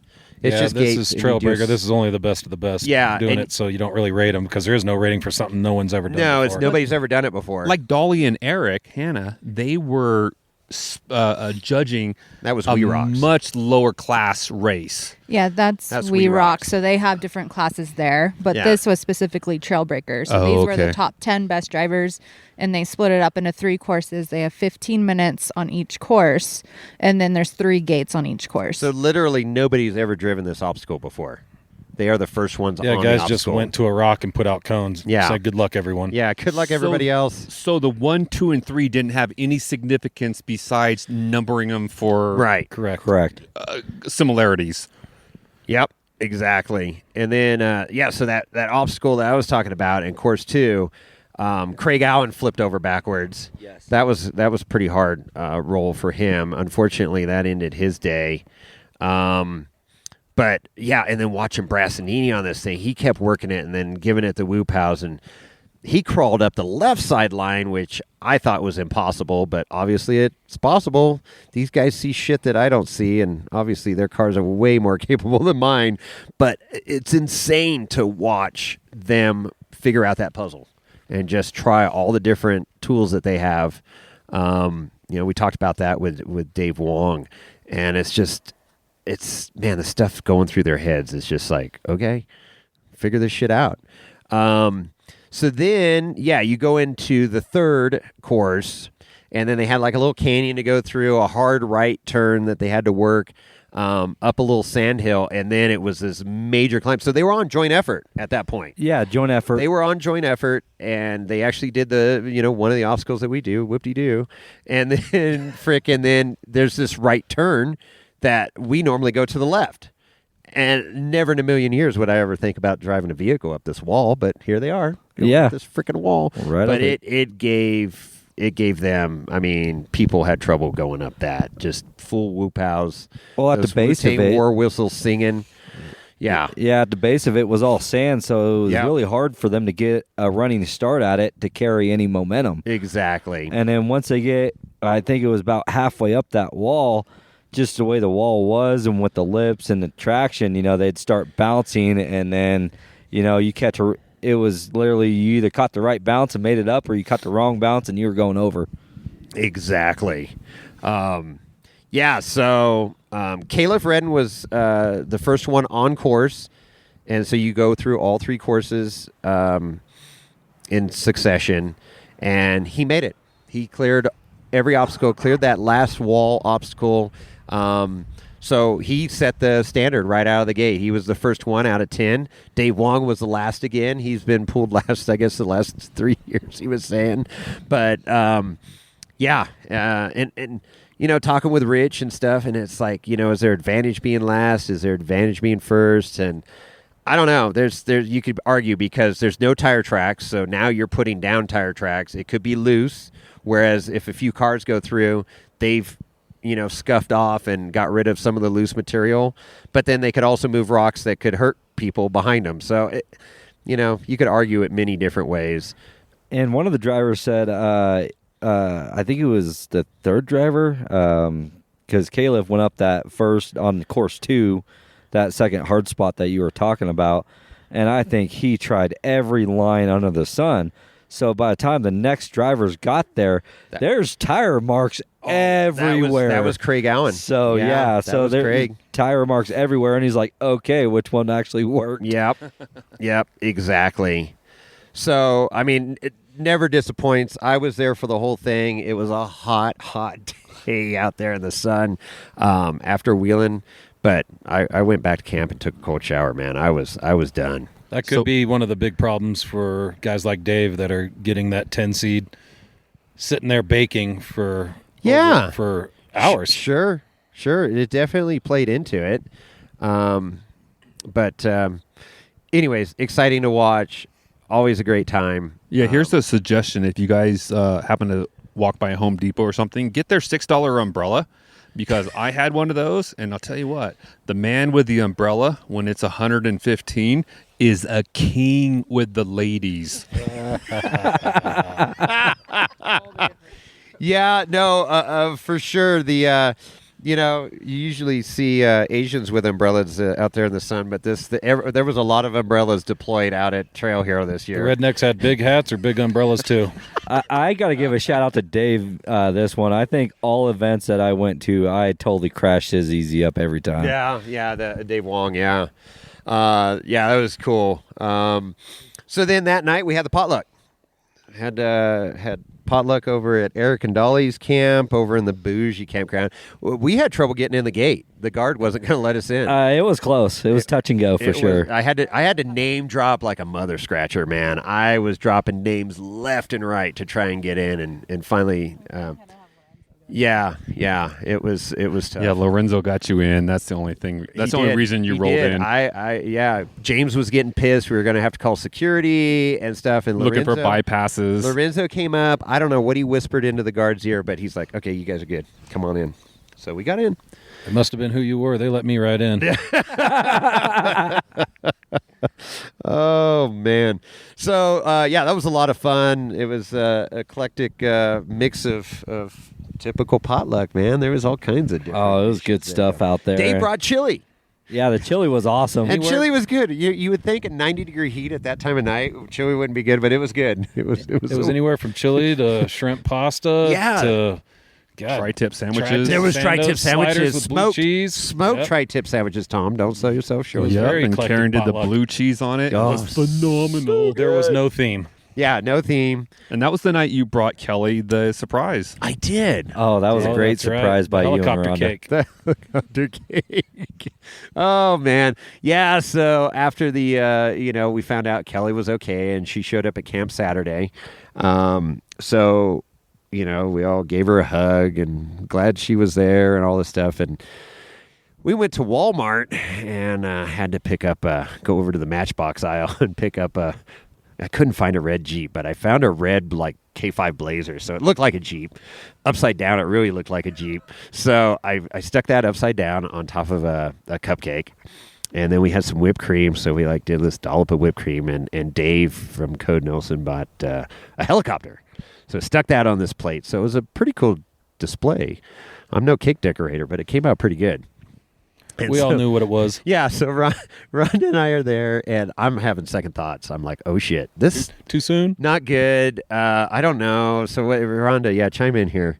The angel and devil were playing on both of our shoulders pretty dang good. Is this going to be great or bad? Right. So that's when he looked at me. He's like, go get Ozzy so we can get another opinion in here. That would be horrible if she broke down and dropped to her knees and started feel crying. like dog shit, man. Oh, that would be the end of the party. What did Ozzy say? Oh, he walked up and just started laughing and said, yes, do it. And he's just like, okay, if the roles were reversed, would she do this to you? And we're like, yep, absolutely. Hell yeah, she would. So we did it. And we got a big smile out of her face. We did. So. Yeah, I did a little dog and pony show and presented it to her, and everybody was laughing. She was laughing, so that was good. Good spirits there. That was fun. Yeah, glad that did not turn out any worse. So, Friday.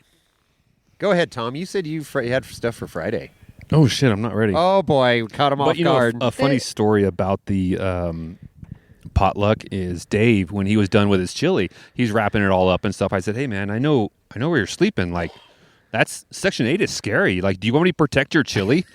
Because I got a refrigerator and everything like that. He's like, oh, yeah, that'd be great. And so we took it back to my camper, and he's like, you know what? Just take it. Just take it. I'm like, no, man, I can't take it. I took it. You took it. You took it. It fed us like multiple nights. It was some phenomenal chili with multiple really kinds of meats and beans, and it was good. Shout out to Dave. I was gonna come steal it from you because we were doing tater tots the next night, and I'm like, chili tots would have been perfect, but that's okay. I'm glad you guys got to enjoy it. You didn't invite us, so would we bring a 50-pound sack of tater tots? Yeah, there was a lot. We could have fed the whole camp, the whole sandpit campground. The whole time. Before I forget, what was our ice pound count for the trip? Okay, well, the first day when we went shopping, we bought 200 pounds. The first day. We bought 20 10-pound bags. I think it wasn't it nearly like 500 pounds of ice? I heard 560. 560 pounds of ice. I knew we took code over one more time for another 200-pound run. Yep. It was 2 shopping carts. When we got back from Zion, we stopped and I got 100 pounds. Yeah, so 560 I think was the count, and these, I had a big Yeti cooler. I mean, these weren't like some cheap ass coolers. So in an enclosed trailer, that I vented. I mean, it was still hot, but I mean, holy hell, it wasn't out in the sun. That's how hot it was out there. All right, go on about. All right, so Friday morning we went and did Mind Freak, or what we Mind Threat. Oh, Mind Threat. I called it Mind Fuck. Well, we nicknamed it Mind Fuck. Yeah, it definitely was a mind fuck. There was a couple obstacles. I think that last one definitely got into my head a little bit. Did it really? Yeah, when the one that Tom, God, I thought we were waving bye to Tom on that one. I mean, he kept calm and eventually went right up, but he started going towards that edge. But yeah, it's amazing. I don't know how. I've been through a lot of things and I've done a lot of things. I've never heard so many people scream no when I've been behind the wheel, and I'm like, that gave me pause, but it's a little slower in my brain, and I was already at the top time I figured out I probably should back out of it. I missed that one. I'm sad I did. Yeah, it was a cool trail. It was a 7 rated trail. Was not very well marked. It was kind of hard to stay on the trail, but we found it, and once we got on it, then it was like, okay, here it is. Because the start and the finish are like right next to each other, within yards of each other. And there's this gnarly like climb, and well, at the top of the climb, around the frickin' mountain is where we came out. That was the end of the trail for us, so you could run it either way. I think we ran it the right way, looking at it, because there was a loose uphill climb that I had to winch Tom up. So there's another winch line for that was the first one too on the brand new line. That was a brand new rope. Yeah, was that the one? Yeah, that was the break-in tug, whatever you want to call it. Oh, Jason gave me a tug. $20 is $20. $20 is $20. So what? Yeah. What? So you're looking at your phone there. You're reliving some of. Yeah, I'm trying to remember some of this. This was that one that you were talking about where it kind of got you off kilter, where it started to tilt off to the left. Yes. To the driver's And there was side, that and there was big a hole on the $20. right. Yeah. Yeah. You drove Lenny's rig up there too because Lenny's all F this. Yeah, Lenny went for a hike to see if he could get out of the place with his Jolly Green Giant. What do you call it? The treehouse? The treehouse. Yeah, the treehouse. Ford fucking Ranger. It's a Ford Fucking Ranger. Ranger, Mr. Rock Ranger himself. He went for a hike to go see, and he was just gassed. Yeah. And he's like, just go get my truck. I don't think you wanted to drive it. No, I wouldn't have wanted to drive it up. He's got factory seat belts. What could go wrong? Oh yeah, perfect. But yeah, that was where you. We were all parked off after going up that steep loose hill, and then you snuck out in front with your infinite wisdom. Yeah, you guys were talking about it, and I'm not into talking. I'm into doing. And so I said, fuck it. I mean, they can always winch me back. That's true. We can always winch you back. I'm down with that mindset. Yep. And there is times that mode definitely kicked in because we had to cut him off a couple of times That's just for right. safety. Safety. Yeah. I got turned away. These gentlemen's infinite wisdom and their knowledge of my Jeep and my experience, they'll say, you're going to hurt yourself. Yeah. I know what you're going to do. You're going to hurt yourself. Well, yeah, and I think we got a new nickname besides the Mexican jumping bean. I mean, I think we got Mr. and Mrs. Brass here. I mean, because she is down to clown. She has never questioned me. She has always had faith in me. She has always trusted in my judgment, and I've never hurt her. What about after today? Yeah. after Gatekeeper, we'll come back to that. Should we? Oh, yeah, with a little tease. Yeah. All right. So yeah, Mind Threat. And then we went to the hot tub, right, or the chili bowl. So there was a crazy climb out of there that we did at the beginning, trying to find the other side of this trail. That was a pretty gnarly climb. So I think James and Dave and I did that one. Then we popped out, and I said, "Hey, let's go over to the hot tub." You know, which is nothing after compared to all the other stuff. It makes soup bowl. You know, it's like it's not even. I wouldn't even call that a soup spoon, man. It's nothing crazy. Is that just? Go ahead. I wanted that obstacle from the very beginning, and then I think just through years of being out there, I was like expecting to go out there and like, oh, this is going to be a crazy run, and like you were saying, is after being out there and doing all the rest of the climbs, like Hank Hill, it just See, the hot tub was one of the first obstacles that I did right when I got there 5 years ago. Okay. And so it was like, holy crap, Batman, you know? But yeah. That would be a good, like, your first time out there, beginner, because I actually ended up jumping in and doing it. Wanda did and it. honestly, dropping into it was worse than going up for me. I mean, because that's not my favorite, going down and off camber. Yeah, That's and you not my did favorite have yet. to drop in funny. It wasn't like you just dropped in and drove out. You had to maneuver around. Hard driver, 90-degree driver turn at the bottom of this thing to get lined up for it, Yeah. So for you guys that have been out there many years and have done crazy things like Hank Hills and all those other, this was nothing. But for, CJ5s and then new drivers and buggies. It's definitely challenging. Yeah, but in a 5. Yeah, that's the CJ5, that took me 3 shots. I hit it at the third one, and that was the last one, and it. You had it hammered down to the wood. I had all the squirrels screaming. I had all 4 of it, or did you have all? Did you? How many I did you had have this 6 time? going, I think, at that time. So funny story. I ran into town. Ran into town to get some spark plugs, and Mr. Lenny LePage, long time ago, I'm not going to say how because it's very dark magic, and I don't want to get in trouble with the mafia. But he got me a bunch of spark plugs, like 100 spark plugs for the CJ. Okay. So I give 0 Fs about changing spark plugs. Yeah, they fell off a truck. And they fell off a truck.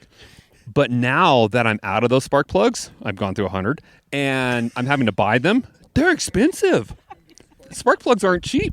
It's actually pretty cheap to rebuild that motor. I was going to say maybe we should get you one of those spark plug sandblasters for the side that you can plug into your air compressor. Holy shit! On the trail. Yeah, just on the trail, you could just be cleaning. Oh my god! Cleaning spark plugs. That would be awesome. Do you have more in spark plugs than the Jeep? If I had to buy those spark plugs, the 100 spark plugs that Mr. LePage got me, probably. Wow. Yeah. I forgot the story, but we all have priorities. I did have all the ponies, and I was pushing the pedal through the floor. Yeah. And it was checkers or wreckers. It was. You were hopping. I was either going over on the third turn or I was going to make it. Yeah, you were fully committed. It was impressive. I knew just I had enough is plenty. Yeah. And thank God your wife was standing next to us at the time. Yeah, so that was good. Not completely crazy. But then after that, Ice Cream Man showed up. DQ. Oh boy. So these Gladiator and James was triggered. Red and white Gladiator with traction boards and a bunch of other accessories. Shows up and this guy goes, "Anybody want ice cream?" Yeah. It's 100 degrees out here. Do We'll not take some ice toy cream." with me. So he opens the tailgate, pulls out the freezer, and out comes these Dairy Queen Dilly bars. Dilly bars. That was the best sandwich I've ever had. So good. So super cool. These couple guys from Colorado that had 392, the Gladiator, and then a 4-door JL, I guess, but it was highly customized with a tube frame. That at least had to be a $150, $180 Yeah, build. it was a Well, then you add beautiful the build. mini Schwann's truck to the back of it. Yeah, the freezer in the back. Super cool. He even had like this cool little coiled air hose on the side, hose reel. I saw on the bed there too. Yeah, That's right. That was Trick. Yeah, it was Trick. So yeah, that was a nice, pleasant, little ice cream treat. But wait, there's more. There's more. There's Act more. now. We'll throw in a Ginsu knife set. What happened next? Where do we go next? We went over to the shoot area. And Oh yeah. Went over to And? do shoot. was that That Saturday? was Saturday. Friday. Oh, DQ was Friday. no, Friday was Taco Day. No, Saturday was Taco Day. Really? Yeah. John was Oh, you're right. Right. Okay, so where do we go after DQ? We did the sand donut where we whipped that corner, that high bank corner, when Rhonda was taking some video of us pinning Gotcha, that's right. We came down into that sand dune area. Buggy's off that doing some road. high speed shit. Yep. We let the eagle sing out there. I Yeah. told Jason I went first because I could get up to speed before the fucking buggies punched it. I said I want to hear that LS sing in my ears behind me, and he was on my ass. I was right on your ass. If you would have brake checked me, I would have been in your back window or back tailgate. Oh gosh, that was fun. Okay, all right. So that was, and then we did a little trade show. I got a few trade show pictures. Wait a here. minute. Oh yeah, okay. Well, I'm Friday still- night. Wait until the night run. Yeah, and then we went and hit Front Range again. That was Front Range that because night. we did Oh, not. we're coming up on a good story you here. This is gonna guys be did good. not This finish is the gonna be last good. obstacle when we went Yeah. out the first night Yeah. run on Front Range. Yeah. So Kimberly said you guys had to go get redemption. Yes, that's So right. That's we- right. She was giving yeah. us some shade for, Yeah. for Who not would have doing that. thought I Doing should the have stayed in the last one. first group and kept wheeling? Right? So, Front Range was a good trail. Yeah, it was a lot of fun. So I think that was like a 7 or 8. Yeah, that one's an 8. I got the It's purple a solid buggy 8. here. Yep. There's Steve on his side and his side by side. Your buddy Steve there, Pete. Brian or Steve? Brian. I'm sorry, Brian. We got a winch line on the Jeep. He stepped away for a minute, but that was to air up a tire. Yeah, that's Tom, right. Tom had a tire he DB'd. pinch flat. Yeah. he So that's DB'd it. number. And that's what, number 3 or number 4? Well, Or 5, I mean, actually. technically, that's working on the rig. It's not a recovery. We'll call it. We'll give him a halvesy. He needed a winch. He didn't have a jack. Well, if you're hardcore, man. I guess you're right. He's not even here to defend himself No, right now. I say that, but I think back on Mine Threat, I think didn't he end up taking 2 winches or only 1? Did he take Tom, 2? get in here and defend Yeah, yourself. Tom, you got to defend Okay. yourself. You're getting buried here. Did you take 1 or 2 winches on Mine Threat? The day before. Oh man, I know Jason pulled me. I just pulled you up that one hill. No. James. Wait, who pulled me? No, you pulled me. Didn't I pulled you up the unload hill. me so I could air up the tire? No, that was that Front that range. night. That was Front Range. But I'm saying that's a mechanical, like we're fixing something. But Pete Pete's I think no that's a holds break. bar. He says nope. That's a line on the rig. That's where I figured call it a halvesy. I'll take break. one of each. Yeah. No, not one of each. Not One, Not one. One or the other. one or the One or other. the other. One or the other. Okay. Or half and half. That way, We'll throw it in as a break. Right. Yeah. Okay. So All that's the right. problem when you have when you have steel wheels with rebar reinforcement and not beadlocks.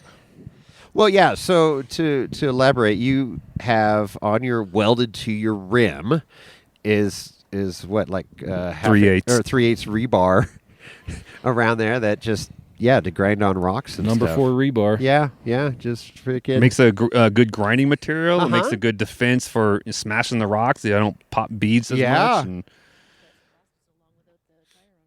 yeah. That's why I could drive so long. Karen's like, I think there's something wrong with the front end. I'm like, no, it's fine. No, the tire was flat. The tire was off the rim. Oh my gosh.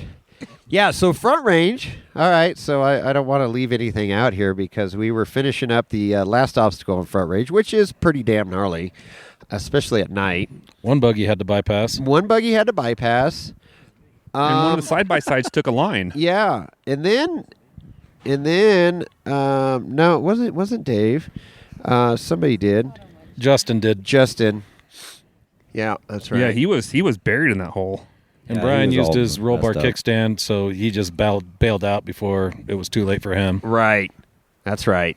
And while we were all hanging out in that area, most of us had shut down.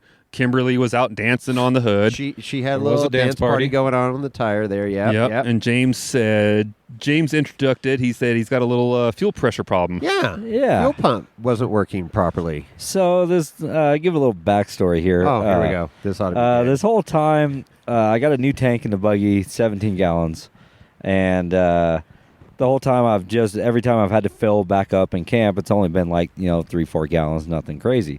So we get out on this night run, and I made a mistake of not topping off.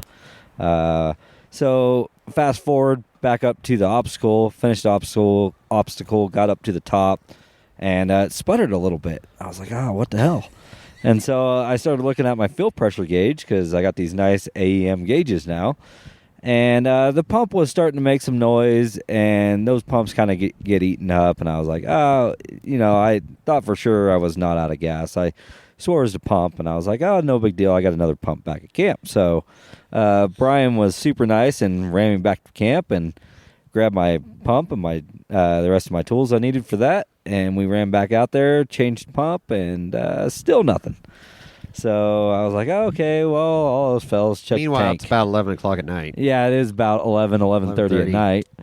And so, long and behold, completely out of gas. Gave it too many whoop owls that day and just slurped that thing dry. I know what's wrong with it. Ain't got no gas in it. Jesus. So then we sent Brian back again for the fuel, which I guess by himself wasn't... No, he is definitely directionally challenged, and there's one turn to get back to camp. He took 4. Let's get and you that could guy where we GPS. were at, it was honestly very entertaining because anytime he made a wrong turn, it was like, oh shit. I would love to see that GPS on a screenshot of it.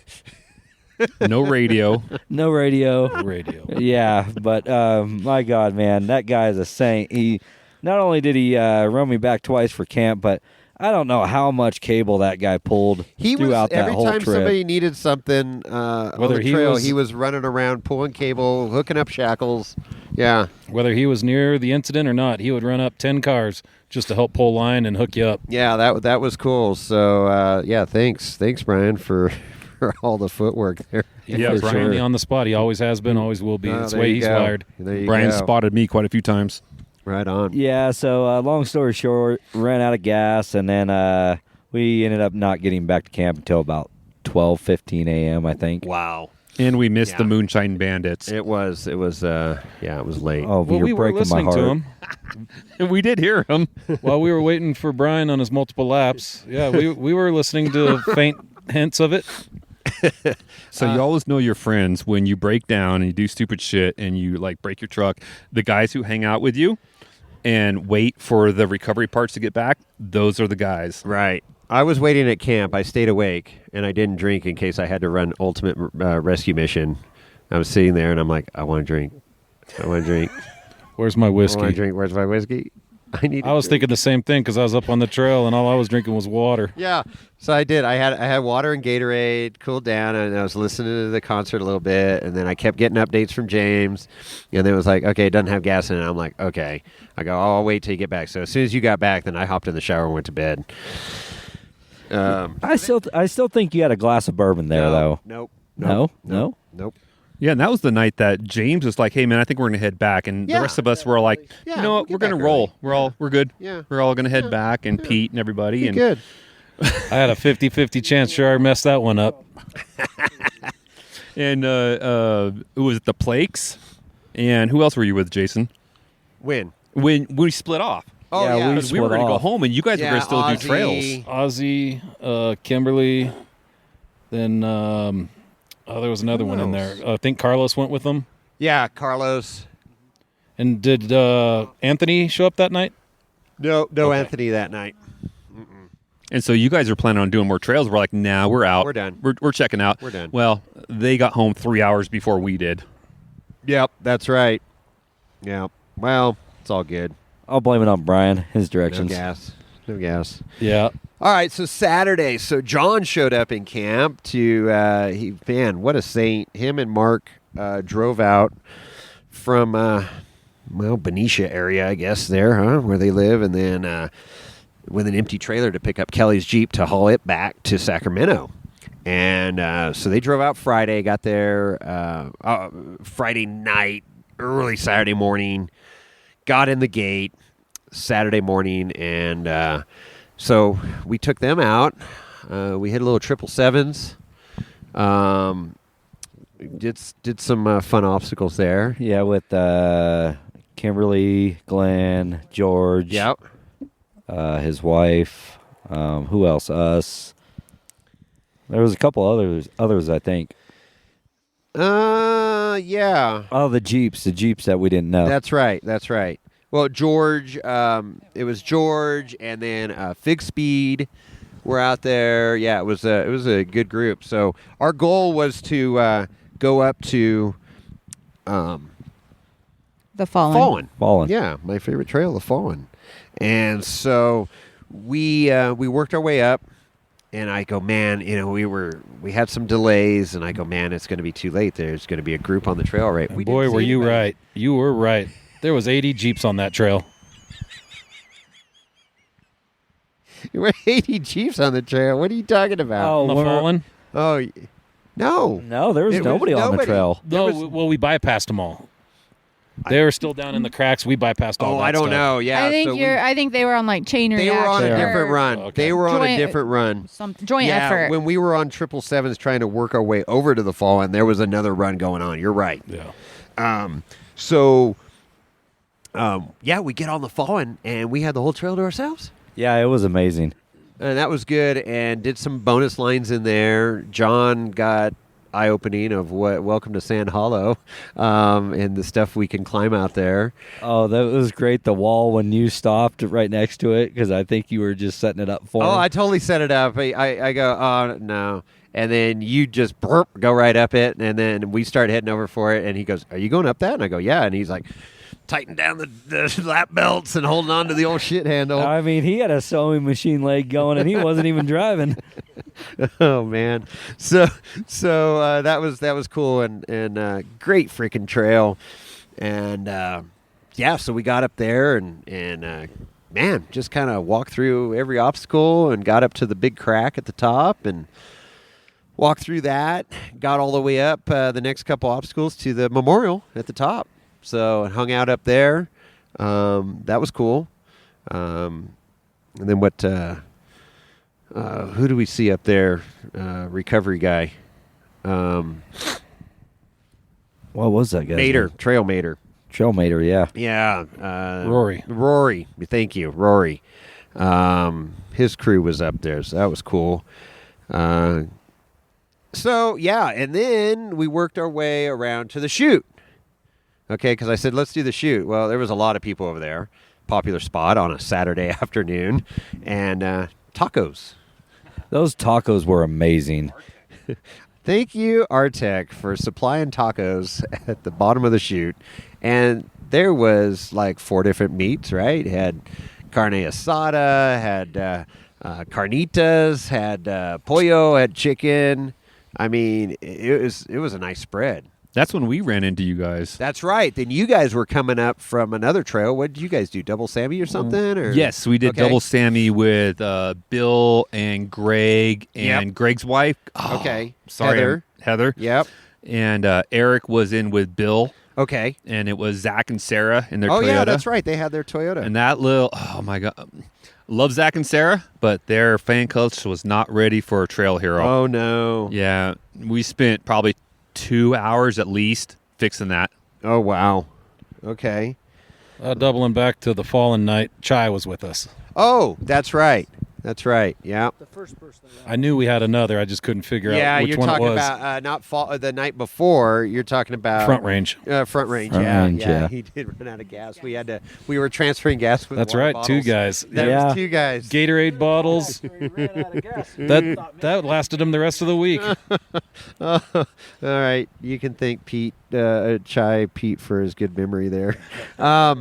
So yeah, tacos and super cool. Artec had these, laser cut out taco holders out of aluminum, and then they had these cool Jeeps that was a flat piece of metal that was all laser cut, but then you could fold them up into a Jeep business card holder. Yeah, and it's got a 50 cal on the back too. It does have a 50 cal on the back. It's super cool deal. So you got taco holders and a Jeep with a 50 cal. Yeah, and a Jeep and tacos.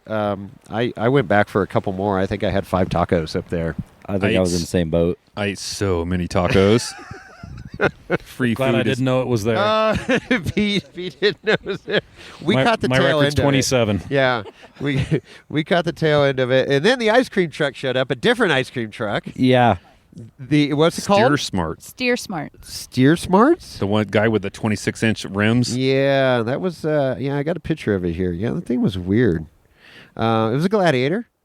Steer Smarts. Yeah, Steer Smarts. Forged in the USA. Yeah, give them a shout out. Does anybody know what they do? I'm assuming steering parts. They I don't make know. big ass wheels. Yeah, they were handing out ice cream. They do a damn good job at that. I'll tell you that. It was hot out again, and we had popsicles. Ice cream was cold. That's all that matters. Popsicles after having tacos. When I didn't think the day could get any better after having tacos, wheeling and tacos, and then ice cream. Ice cream man. What? So. That was awesome. So I did try the chute this year. Last year I made it. Oh. Last year I made it. Okay. And it was sketchy as F. Okay. In a CJ. This year the wheel, the front end just stood up and I'm like, no, I'm done. And I rolled out. And then Zach tried it. He didn't make it. He rolled out and then got stuck in the sand. Oh, yeah, that sand is brutal up That there. sand is brutal. Oh, it's so funny to see these $200,000 buggies just kick ass on the rocks. They hit that sand and they go to the axles instantly. Well, yeah, because they got the lead in the tires and stuff. Oh, yeah. And watered up. They're not at 5 PSI. Uh-huh. Oh, my gosh. Amber got stuck in that sand one year at the bottom of the chute. That was a fun video of her dad pushing her. And okay. What else we got here? Oh, trade show. I guess trade show was kind of a flop this year with as hot as it was. It was just... yeah, because it was super hot. We were sitting on that tarmac. Yeah. All the big rigs are stopping the wind. Yeah. So you're just sitting there cooking. With all that water, so here's I almost hate to rub this into y'all. Oh, here we go. In Section 8, y'all didn't have this. We had unlimited water and asphalt that we could just wet down. We would just we'd take our little hose and we would just make it rain. We were just, it was like it was raining in Sand Hollow. I don't know if we should be airing that kind of information. Was John there the whole time? Yeah. Jesus. Yeah. He's out there. Maniac. So in that condition, it was much cooler. That's what they should have done at the trade show. Yeah. They should have. People had misters and stuff, but yeah. So while he was up in the bougie campground, I just borrowed their bathroom and showers. I ended up down in the wilderness area, and I literally parked right next to like 8.5-foot tules. So every time we went back to camp at night, it was about 10 degrees cool at our place because we were in the trees and the tules down there. So it actually worked out really good. So I'm glad I didn't move. Well, and the receiving end of the breeze off the lake. Yeah. That's got to help. Yeah. Yeah, it was like literally you could feel a climate change, and then right before you got to where we were camped at, you could just feel the temperature drop. How are the bugs down there this year? It was a lot better after the wife closed the screen on the window that she opened the first night. I walked in there, I'm like, there's like vortexes of all these gnats inside. I'm like, what happened? 10 years ago, our first year down there, we stayed down where you were. We had the screen door open for a minute, and there was no less than 2 million bugs inside the RV. And I said, I'll never go out there again. I'll go find an RV spot in town if I have to. It wasn't that bad. That's why I was asking what's changed over the years. But they're just gnats. It's not like they're hornets or death pickles. Try a couple million in your RV. They're was not just a lot. gnats anymore. It took quite a bit of time to get rid of them. She was more annoyed by them than I was. But I'm like, how'd you let so many in? She goes, well, I opened the big window and not realizing I grabbed the screen too. And by the time I realized, it was like an hour later and it was too late. So, yeah, a little live and learn there. Yeah. Yeah, and then, so that was Saturday afternoon was pack-up time. Was that the big concert? Was that Montgomery? Yeah, Montgomery Gentry was that night. We went over, so inside joke, there's a area where it says no parking. They don't enforce it. Maybe they should. It was a recommendation. It was a recommendation. And it was a very nice spot to listen to the bands, and we heard a couple songs and took off. And I don't know, did you guys ever go to the concert? No, I just heard it from camp. No, we actually, Jackie and I went, and she's a big fan of them from way back. So we were actually ended up getting upgraded to right in front of the stage. So we were sitting on our chairs and we could see everybody on stage. So it was really good. It was really loud though. She goes, I can't believe it bothers your ears. I'm like, yeah, that stack of speakers right there is killing me. So we bailed out probably, I think it was right before the last song. So it worked out really good because time we got back to the buggy and took off, then it was over with. So we didn't really miss anything, but it was good. Nice. They put on a great show. I mean, Trail Hero does an excellent job at bringing talent in. Yeah, they did POD last year. Yeah, POD. Yeah, was POD awesome was phenomenal. Colt Ford the year before. Yep, I enjoyed him. This seemed pretty country centric, except I don't know who the band was, but it was a chick with red hair, long red hair as a singer, and she was a bit of metal, and it was a good show. Yeah. Okay. Right on, one of the opening acts. It was one of the opening acts on Thursday, I think. Okay. Or Friday. Right on. Yeah, it's kind of cool that you could cruise on over there and catch a concert, while you're out there at that event. It's a nice... And if you want, you don't even have to go inside the gates. You can park up by the tunnel with your rig and watch it from there. That's what Tommy did. Yeah. Now, they didn't do sand drags this year, right? No, that'll be next week. Yeah, they tried different things over the years, and that was cool. I mean, I enjoyed that. They had the Ultra 4 thing with Horschel ripping it up out there. That was fun with paddle tires. But, they always try different things and see what sticks and what doesn't. And they had a water slide one year going into the lake, and, I mean, Karen was looking at the agenda or event days, and so we brought a bunch of different things. Monster, there was a day for Monster to wear Monster gear and stuff. Yeah. There was a wig day. Yeah. There was a red, white, and blue day. I don't know where they do that, but I don't know. That was something new this year. I didn't see anybody. I mean, everybody was wearing red, white, and blue all the time, but I don't know what that. I think that was just kind of a general. Yeah, I didn't know if you were supposed to like vendor row hang out, but it was just so flipping hot. Yeah, it was just hot. If you can do anything, I really suggest, if I can make a suggestion, drop the heat down like maybe 20 degrees next year. Normally it usually nice is. There. Normally is. It was hot everywhere. It's October. You don't expect 103 out. It was that Indian summer. Last year it rained. Last year it rained and it was cold too. Yeah. That's weather. Can't control it. So, Pete, you did something fun on Saturday afternoon with Craig. Yeah, I got carnied into a little event. He said, you want to do something fun? I said, sure. Yeah, cool. I already signed you up. What is it? I don't know. Something with a chain. Sounds fun. All right, let's do it. Something with whips and chains. Well, fortunately, he's one of my LDS friends, so I knew it was a safe chain option. But then again, it's Mr. Stump, so he could be trying to take me up some crazy hill that I need to be on belay for. You never know. You never know. So it was a side-by-side event, but you guys don't have side-by-sides. You got just like Side by each, single seat rigs. Craig's is incredible. That's just full hydro front and rear steer on 40s. full mechanical marvel, man. Yeah, no, he did a good job. That car works great. Yeah. But yeah, so they had this plastic chain between you guys. It was 10, 11 foot long. It was or 11. something like that. It was 11 feet long. It was about a 2.5 minute course, and we were one of 3 that actually finished out of 15. We took second because I had a motor malfunction. It choked down for about 3 seconds, cost us 45 seconds. Craig went back to the footage and timed it. And we would have taken it if that didn't happen. Right. But everyone was breaking their chains. They would smash bumpers and break a chain, stretch them out too far, break a chain, or get too close and step on it with the followers' drive tires. over it with the tire. Yeah, so that was the hard part, was not stepping on it. Right, and keeping that pace. Yeah, so Craig was in the lead. You were following him. Yep. You guys didn't have any comms between each other, did you? We just turned on our phones and started talking to each other with that's earbuds in. Okay, so you did have that. Okay. So there's about a 2-second delay when you're that close together. So stop. Too late. Back up. So we didn't even break our chain. It just came off. So we got lucky there. Came off the so back we didn't have to Craig's take. rig. Yeah, we didn't have to take a mulligan. Yeah. But we kept a good pace, and we lost to Mad Cow and Dave Wong. So if we're going to lose to somebody, I'm not that disappointed in it. Pretty cool. Some professional rock crawlers take over the side-by-side event there. Second place, so first loser. First loser, free set of mirrors. But yeah, I got a set of mirrors out of the deal. So. And I need some for my new buggy, so it worked out just fine. It was cool to watch. It was a fun event to watch.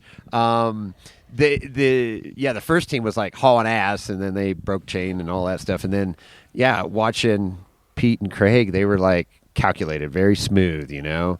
If you didn't lose that chain off the back of his rig, you guys definitely had it. We would have had it for sure. Yeah, John and Dave that ended up winning it. They were pretty fast, you know. They were right on each other's tail, and they had the idea of keeping slack in the chain.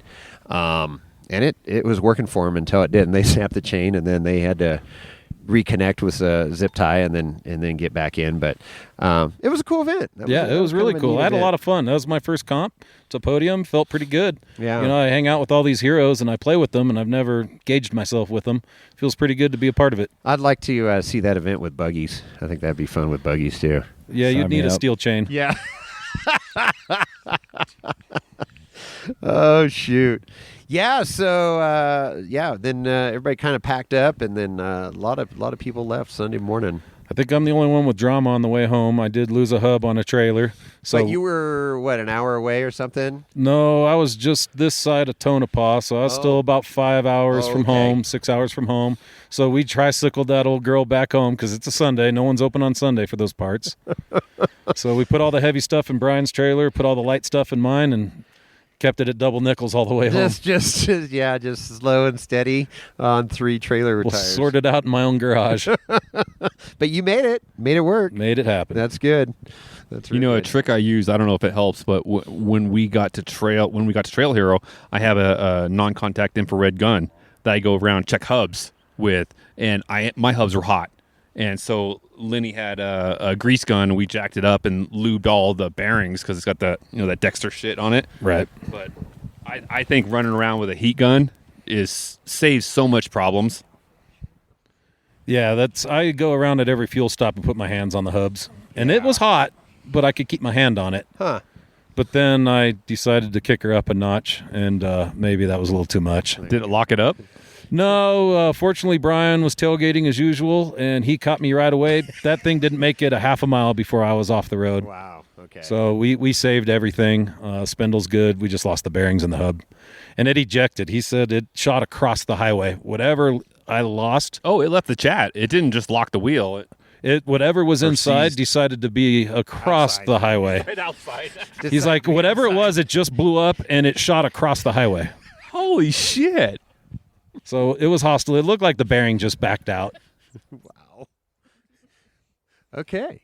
So, so rest of the drive home was good for everybody else, I think. Pretty smooth. It's a somber drive, leaving Sand Hollow after 9 straight days of wheeling, but good times. Or 8 days. 8 days. I had the 9th day. Yeah, you did have Sunday. 9 day. I did Sunday fun day. And you had a day Sioux- before some of us too. Yeah, the Sioux Lee Bun Sand Hollow 4x4 put on the run. TJ and Crystal there. We had about 30 rigs, I think. So it was a good showing. Just a lot of fun. And Where did you guys run? we went out on Milt's Mile. So there was a lot of optional stuff for buggies. There was easy stuff. There was something for everybody because there was a wide variety of rigs on this run. And Sue was taking some aggressive lines. It was great. See her out there, kicking some ass. And then Chai's got no fear. He's right there with us buggies, and Glenn's out there guiding. So, of course, Glenn's like, oh, come check this out. And I'm like, dude, I seriously thought it was going to be just a chill, smooth day, just hanging out, celebrating Sue and supporting her and Sand Hollow 4x4 for putting on this event. And no, it turned into a wild and crazy day, which was fun. But I had the whole different mindset going into the thing. Eric and Dolly were out there. My buddy Keith was out there in his side-by-side. And it was hot, another hot day out there. And, I thought, oh, yeah, we'll be back at camp at noon or 1. Nope, here we are, 3 o'clock, 3:30. We're still out there wheeling. And then Glenn's like, hey, I know there's this trench up here somewhere off, Milt's Mile. And I go, oh, I know exactly what he's talking about. It's that stupid trench. The sailboat one. The sailboat. It's Bieber's Sinker, and it's not named after Justin Bieber, so don't even frickin' go there. But there is a story about this guy named Bieber, I guess, that he got all fucked off in there and sank. So that's why it was named that. But James and I tried that obstacle like four days before or something. That helped your winch tally. I did it the year before I tried it. Had to get winched out too. I mean, that thing's just got me, And so I'm like, no, I don't need to do it. And so Glenn's all, no, I know that I watched this guy. He kind of like teeter-totters in there, and I'm like. So that got the gears going, and I go, okay. And so we're walking through it, Glenn and I looking at it, and I go, okay, I'll try it, with him guiding. He's a great guide, and he's seen my buggy work, so we work well together. And so go in there, and I get the front end up just like I did before, and then it's like, okay, now we got to get that driver's rear tire up this fucking wall that's like 5 foot tall. And so we're working it. My steering's binding. I'm in front. I'm in rear, working all kinds of different angles. Finally get it up there. I'm like, sweet. Well, now you got to keep it up there. And I started to lose the front end, lost it. Partway, I was able to front dig to get the front end back up. I'm like, okay. So anyways, needless to say, it took me like 6 minutes or something to run this obstacle, but I did it. I got through it. And so Glenn and I were stoked. And then Kimberly went in there, and unfortunately, she lost it. She got it back, lost it, and then she was really on her side. Chai went in there. He got beyond 45 degrees, 90 degrees. I don't know, man. He was damn near upside down in that thing. So we winched him out, and then after that, it was like 4:30. So we're like, we're done. And so that was the end of the trip for me, which was actually a good finish. Went back to camp, and Keith and I just hung out, and then we left early the next morning. So hell of a trip, hell of a time, hell of a lot of heat, but overall did not disappoint. 5 stars, would recommend. Highly recommend. Yeah. So any final thoughts, Pete, before we wrap this thing up? We're 2 hours into this ordeal. Oh, that was another great trip. It was so good. I mean, I have so many friends down there, so I kept sneaking away from you guys. If you're going to do buggy trails, I'd take the side-by-side out and help with the guided runs, and then go play with our special local knowledge stuff that's not on the maps yet. Right. There's a lot of good stuff. I'll take you guys out next time. Squirrel. Well, yeah, you took us out on that stuff last year, and there's some gnarls Barkley stuff out there. Tom? Sand Hollow has a little bit of everything, anything for everybody. It's got some really interesting lines. It's got some crazy stuff. I've got scratches on the top of my hood from some of the lines Karen and I were taken. And there are no trees out there. And there's no trees. And there's no trees. And you are in the sun, and you have to be prepared. You have to bring a big hat, bring an umbrella, bring something to protect yourself. Weather can change at any time. But it is phenomenal. Like Pete was saying, it's 60 grit sandpaper. And you're hooked all the time. Yeah. It was amazing. It was amazing. Wait, don't pass that mic because at the beginning of this trail, Barrett Lake Trail, your Jeep went to sleep this morning. Did it not get enough rest last night? So it just did a whole week of keeping up with buggies at Sand Hollow. Yeah. It was very tired. Oh, very tired. It was still tired. hungover Still from tired. Trail I noticed Hero. it's still a 2-stroke. You didn't scare the oil out of it. Yeah, we're lining up. So anybody that's done Barrett Lake Trail, it's got a true gatekeeper. There's a gnarly rock section right out of the gate, and this big boulders and holes, and then it kind of leans you over to this tree. And so I was at the very end. Dave was right in front of me, and Dave goes, "Is he on his side?" I look up the hill. Sure as shit, I see 2 tires up in the air. So I'm like, "What the shit?" And then James went up there with a winch. We had to do a little snatch block off a tree and rolled it back over. It probably is the hardest obstacle on the trail that you have to do. Yeah, there's no options. No options. It's a true gatekeeper. It's a true gatekeeper. Yeah, the rocks are strategically placed to put it right in your rear. So honestly, I'm embarrassed by it because I have no problem turning the CJ over if I'm on a party line. Sure. If the cameras are out and the crowds are hooting, I will send that fucker.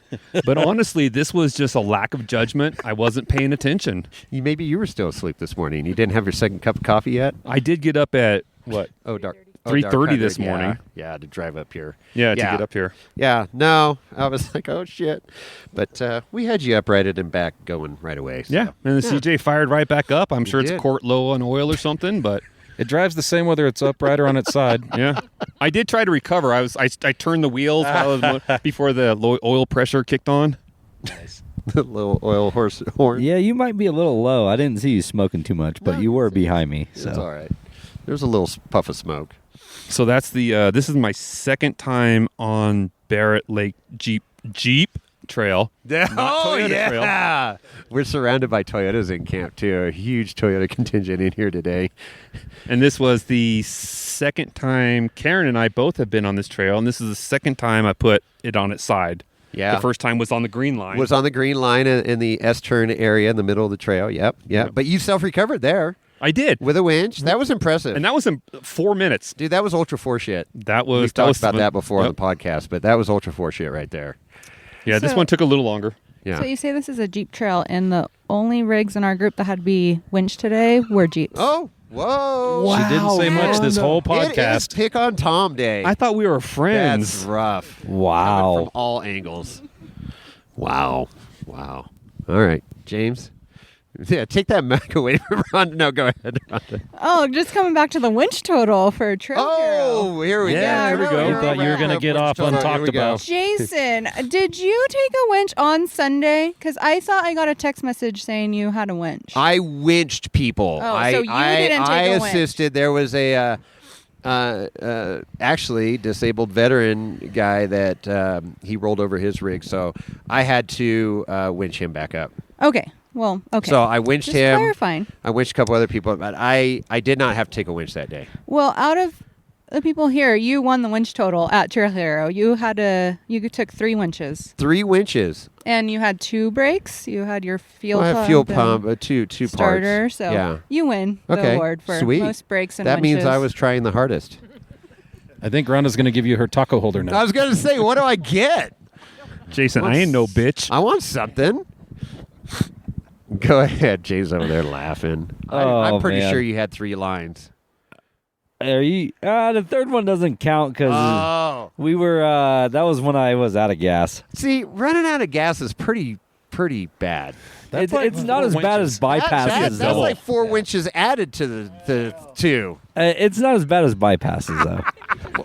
God, running out of gas. You and Chai. I know.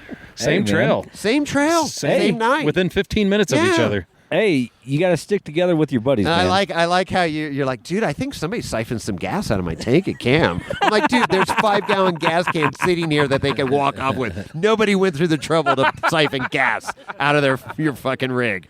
It was worth a shot. Yeah. I got throwing it out there, see if it'll stick. Yeah. 3 sides and down. That's what you need to do. 3 sides and down. You've spilled more gas on your overflow than I think you burned. All right, to wrap up Trail Hero, that place is so amazing. It's so awesome. It gets crazier and crazier every year. I got to get a shout out to all the awesome people out there. Guys like Dave, John, short side story with John, Mad Cow. Oh, yeah. Ran into him, and I was like, hey, man, love what you do. Really enjoy watching the show that you put on. But I was like, man, what do I got to do to get a shirt? You make me a hero. Rhonda absolutely loves cows, and his logo is just awesome. So he goes, I think I might have one back at the trailer. And he's like, how do I find you? And I go, well, I'm camped behind Dave Wong. And he goes, okay, I'll cruise on over there with the shirt at some point. And I was like, okay, awesome. And so we weren't there. That was on the night run when we ran out of gas. And he swung by, and we weren't there. And he went to the camp next to it and didn't recognize the people, didn't recognize us. And he started to give the shirt away, and it happened to be his only shirt left. And he's like, wait a minute, you're not the guy. Give me that back. And he actually found us at the side-by-side event where Pete was at and gave us a shirt. That's cool. It's a cool shirt. Yeah, very awesome shirt. Thank you, John. Very much appreciated. There you go. Right on. All right, Dave. Once again, we had another great trip with everybody. Still amazed at how the stuff that you can actually go up out there, it's quite a bit different than wheeling Northern California or Johnson Valley, anything like that. Definitely probably the hardest stuff I've done. Looking back at everything else seems to be probably pretty simple after that, I guess, would be a good way to put it. These trails out here are just bumpy now. Yeah, it was nice, though, driving all week and not worry about hitting your axles on anything because there's no rocks to hit them on, pretty much. No dust. Yeah, it was a great trip. Glad I could make it. Once again, have a great time with everybody, so I was just glad we could do it. Oh, I'm glad you made it, and you'll be back. I will. You're hooked. The addiction is real. Yeah, it really the only problem is the wife's birthday is really close, so I told her we'll have to figure out something. Got to figure out something. Sure celebrate it before or celebrate it after. Yeah. No, it was my 5th year. It has made me a way better wheeler for wheeling out there, and the people that I wheel with that push me and put me way out of my fucking comfort zone.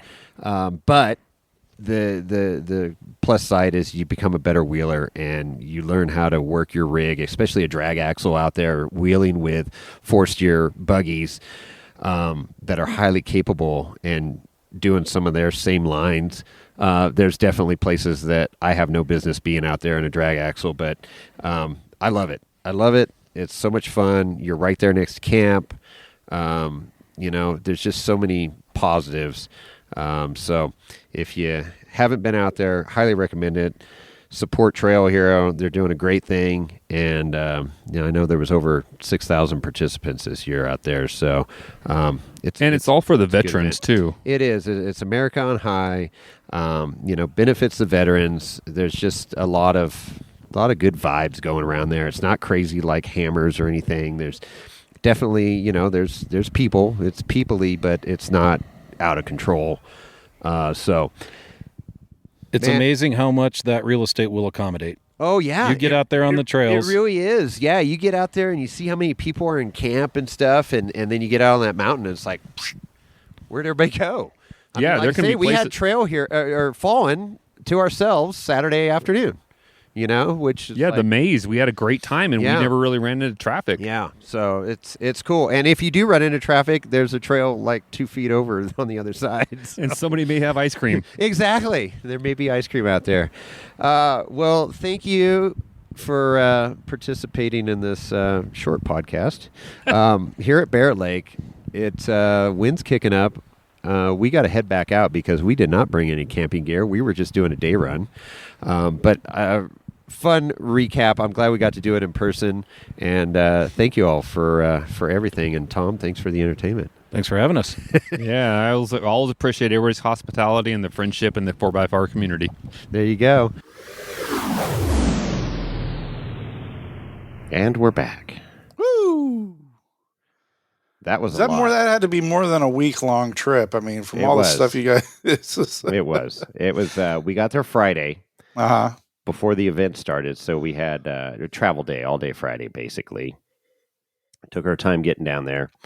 Got down there just in time to like kind of get in camp and like do a soft set, if you will, of camp, and then hopped in Dave's truck and went down to the cross country diner, which is just spectacular. It's a good thing it's not in my town, or else I'd be there every other night.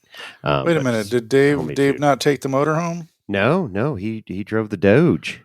Oh, and towed the side by side. Yeah, I don't know. I mean, I get the mileage thing, but what's it work out to? A couple $100 more in fuel? I don't know. Take But the I mean, motorhome? so I don't did he know. tent it? What do you? Yeah, he was in a tent and it was hot as fuck. Wow, Hot AF. Yeah, mad respect for Mr. Code. Man. I know, but you know they have nice shower facility and bathroom there. So every morning at like 6 a.m. he'd get up and go take a shower and start his day. So, good. And then we all ended with showers. Sometimes we took showers 3 times a day because it was so freaking hot. So you got? I was watching something about that UTV takeover that happened this last week. I guess they got rocked by wind. Yeah, so you didn't have any bad wind during your trip, but we had one night of wind, but it wasn't as bad as what they had in rain. We had 0 rain. We just had extreme heat. But it's high desert, you know. It's similar to where I live in Nevada, and you don't like the weather, wait 5 minutes, man. it's we saw some extremes last week here. You know, rain, wind, hail, sleet, everything, snow on the mountains. I mean, and then today it's like 75 and beautiful. You know what they say about the weather in the Bay Area? If you don't like it, wait 6 months. That's right. So, anyways, but yeah, it would have been nice to have power, but we ended up generating our own power. So, and our sites were all, you know, mixed up. We didn't have the group site this year. So Dolly and Eric and Justin and Kelly and Tom Rosa and Lenny LePage were all over in the West Shore campground, but they had hookups. They had power and water. Oh, no look sewer, at them. but they had power and water. No sewer. So that was key. I mean, Tom had some, you know, AC unit he rigged up in his camper, Lance Life, because he doesn't have one on the roof, and that thing was running 24/7. He said, so James and I went out and bought $1,000 buckets from Harbor Freight. And that helped keep us cool. Well, actually, you bought a bucket and you got a free generator with it. Or maybe it's the other way around. A generator, free James, bucket. hold up your $1,000 bucket. Don't ever lose this bucket. That's a $1,000 bucket. Right. So we went down there, opened up a Harbor Freight credit card. So that saved us 10%. And then got this 5,000 watt. I mean, good old China Freight, man. You know, they're really stepped up their game, and these generators, several people have had them. Kevin Jones raves about his that he ran 24/7 at Hammers, you know, and they're great, and they're quiet. And that's important because it has exactly. So like the first day, that first day of Saturday, I guess we got there Friday. So Saturday, it was like so hot. We're like, I ran my generator. I'm like, no, this ain't going to fly. I'm going to go get 5 more tanks of propane, and this thing's loud as fuck. So no. So I talked James into getting it, and then, you could hang meat in our freezers. I mean, our Lances. It was like, 54 degrees in there, 56 degrees. It was awesome. Yeah, but no, you got to have that. I mean, so from all the descriptions I've heard about that trip, and I mean, just talking to you and a few other people, it's like you needed some sort of relief, some sort of AC, and Dave was going over. I mean, he was welcoming our RVs, but he went over to Big Pete's luxury liner, and then Carlos was there with Black Betty, Tac One Fab. That's where we recorded the Miracle Trust episode.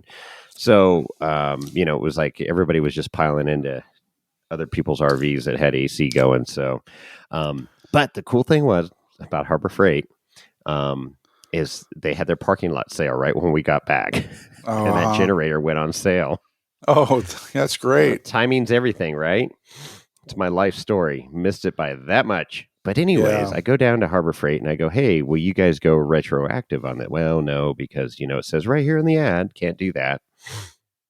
And I'm like, okay, well, I could still return it because it's within 30 days. She goes, yeah, you could do that. And I go, well, that's kind of a hassle for you and me, isn't it? And she goes, yes, it is. Let me just go ahead and credit you back. So I got credited back. James got credited back. And so we ended up getting our generators at the sale price. So well, that's great. Became a, I don't know, $850, $900 bucket or something. But I don't, my generator, the Honda 2000 is 22 years old.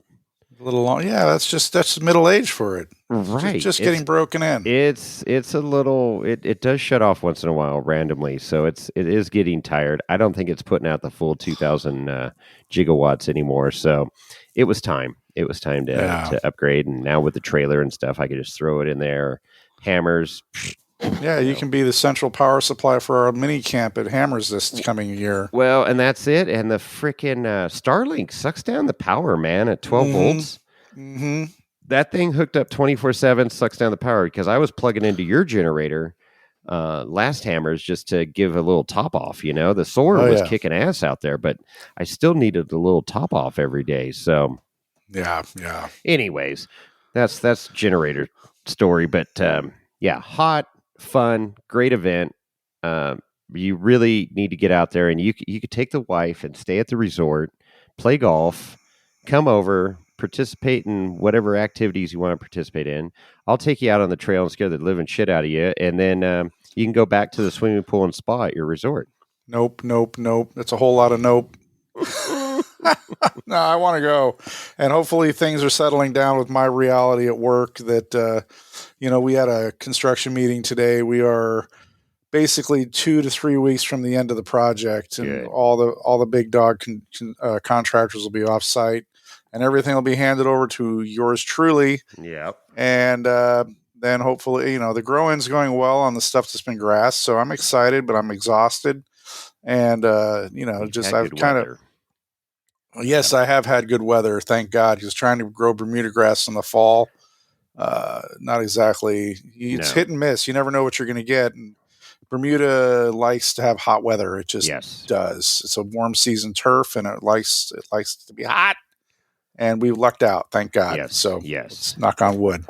So anyway, well, that's great. I hope you listeners enjoy with this big mega recap from Jason and his friends up there at the Buggy Boys up there at Barrett Lake 2024. We like to be referred to as the Section 8 wheelers, Chris. Because we don't have rear steer, and our buggies, the combination of all our buggies. Got rear steer. He does. He's an exception. He's still learning, the ropes there. He did some pretty wild stuff, but we couldn't talk him into everything that we were trying putting tires on. But he's getting there. All right. Training wheels are almost off, but the combination of all our buggies is like one, like Brassanini buggy out there. So they're just spectacular machines. They're so freaking cool to watch and to look at and marvel and all the above. You come back from that trip wanting, a 4-steer moon buggy, just like you come back from Ultra 4 wanting a freaking Jason Shear, fucking Keith, Bent, I'm drawing a blank here. Keith, from Keith Beam. Chassis, freaking independent, freaking badass. So, well, just hit the lottery and we'll all buy new toys. So, yeah. One of these days we'll see. It's just, you keep building up,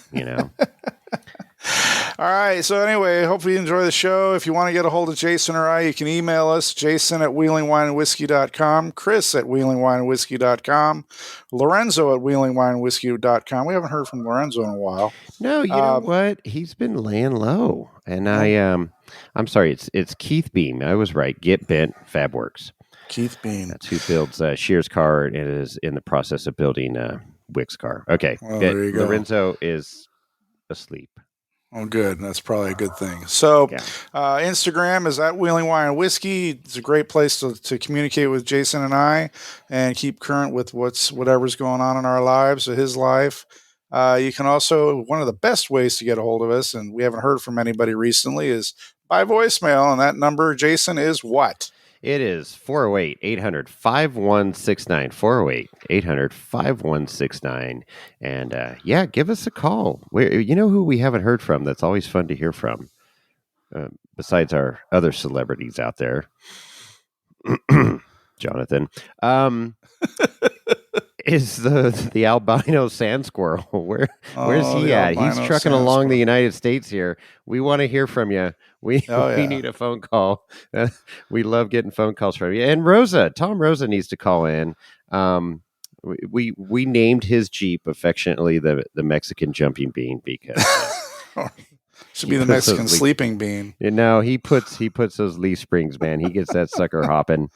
And I called it a Mexican jumping bean. So, anyways, haven't heard from Rover Don in a while either. Rover Don, yeah, maybe they had that Rovicon, and went silent, calling all these guys out. Maybe we should call them. We should just call them out of the blue. Have a phone call episode. Just start dialing. Plug into the board. Instead of like the Snail Boys doing, all their voicemail podcasts, we could actually go and call some of our listeners. So there you go. Call a friend. Yeah, there we go. Phone a friend. I have some phone numbers of our listeners, so that might be fun. And if you want to be called, that'd be cool. Let's think about that. Yeah, it'd be good. I like it. All right. And last but not least, you can go to irate4x4.com where you can go to the forums and participate and check out builds and get information if you need technical specs or help with your build. You can also go to Watch, Listen, and Discuss where you'll see our podcast and all of our previous episodes. We have 280 plus episodes up in the cloud now. Yeah, isn't that crazy? It is. It's unbelievable. So if you're driving long trips, there's a lot of windshield time in your life. There's a lot of stuff for you to listen to. Absolutely. And the new people I met, good luck getting caught up. Right on. Well, this will be a long episode, so let's punch out of this one, Jason. What do you think? All right. With that, we're out.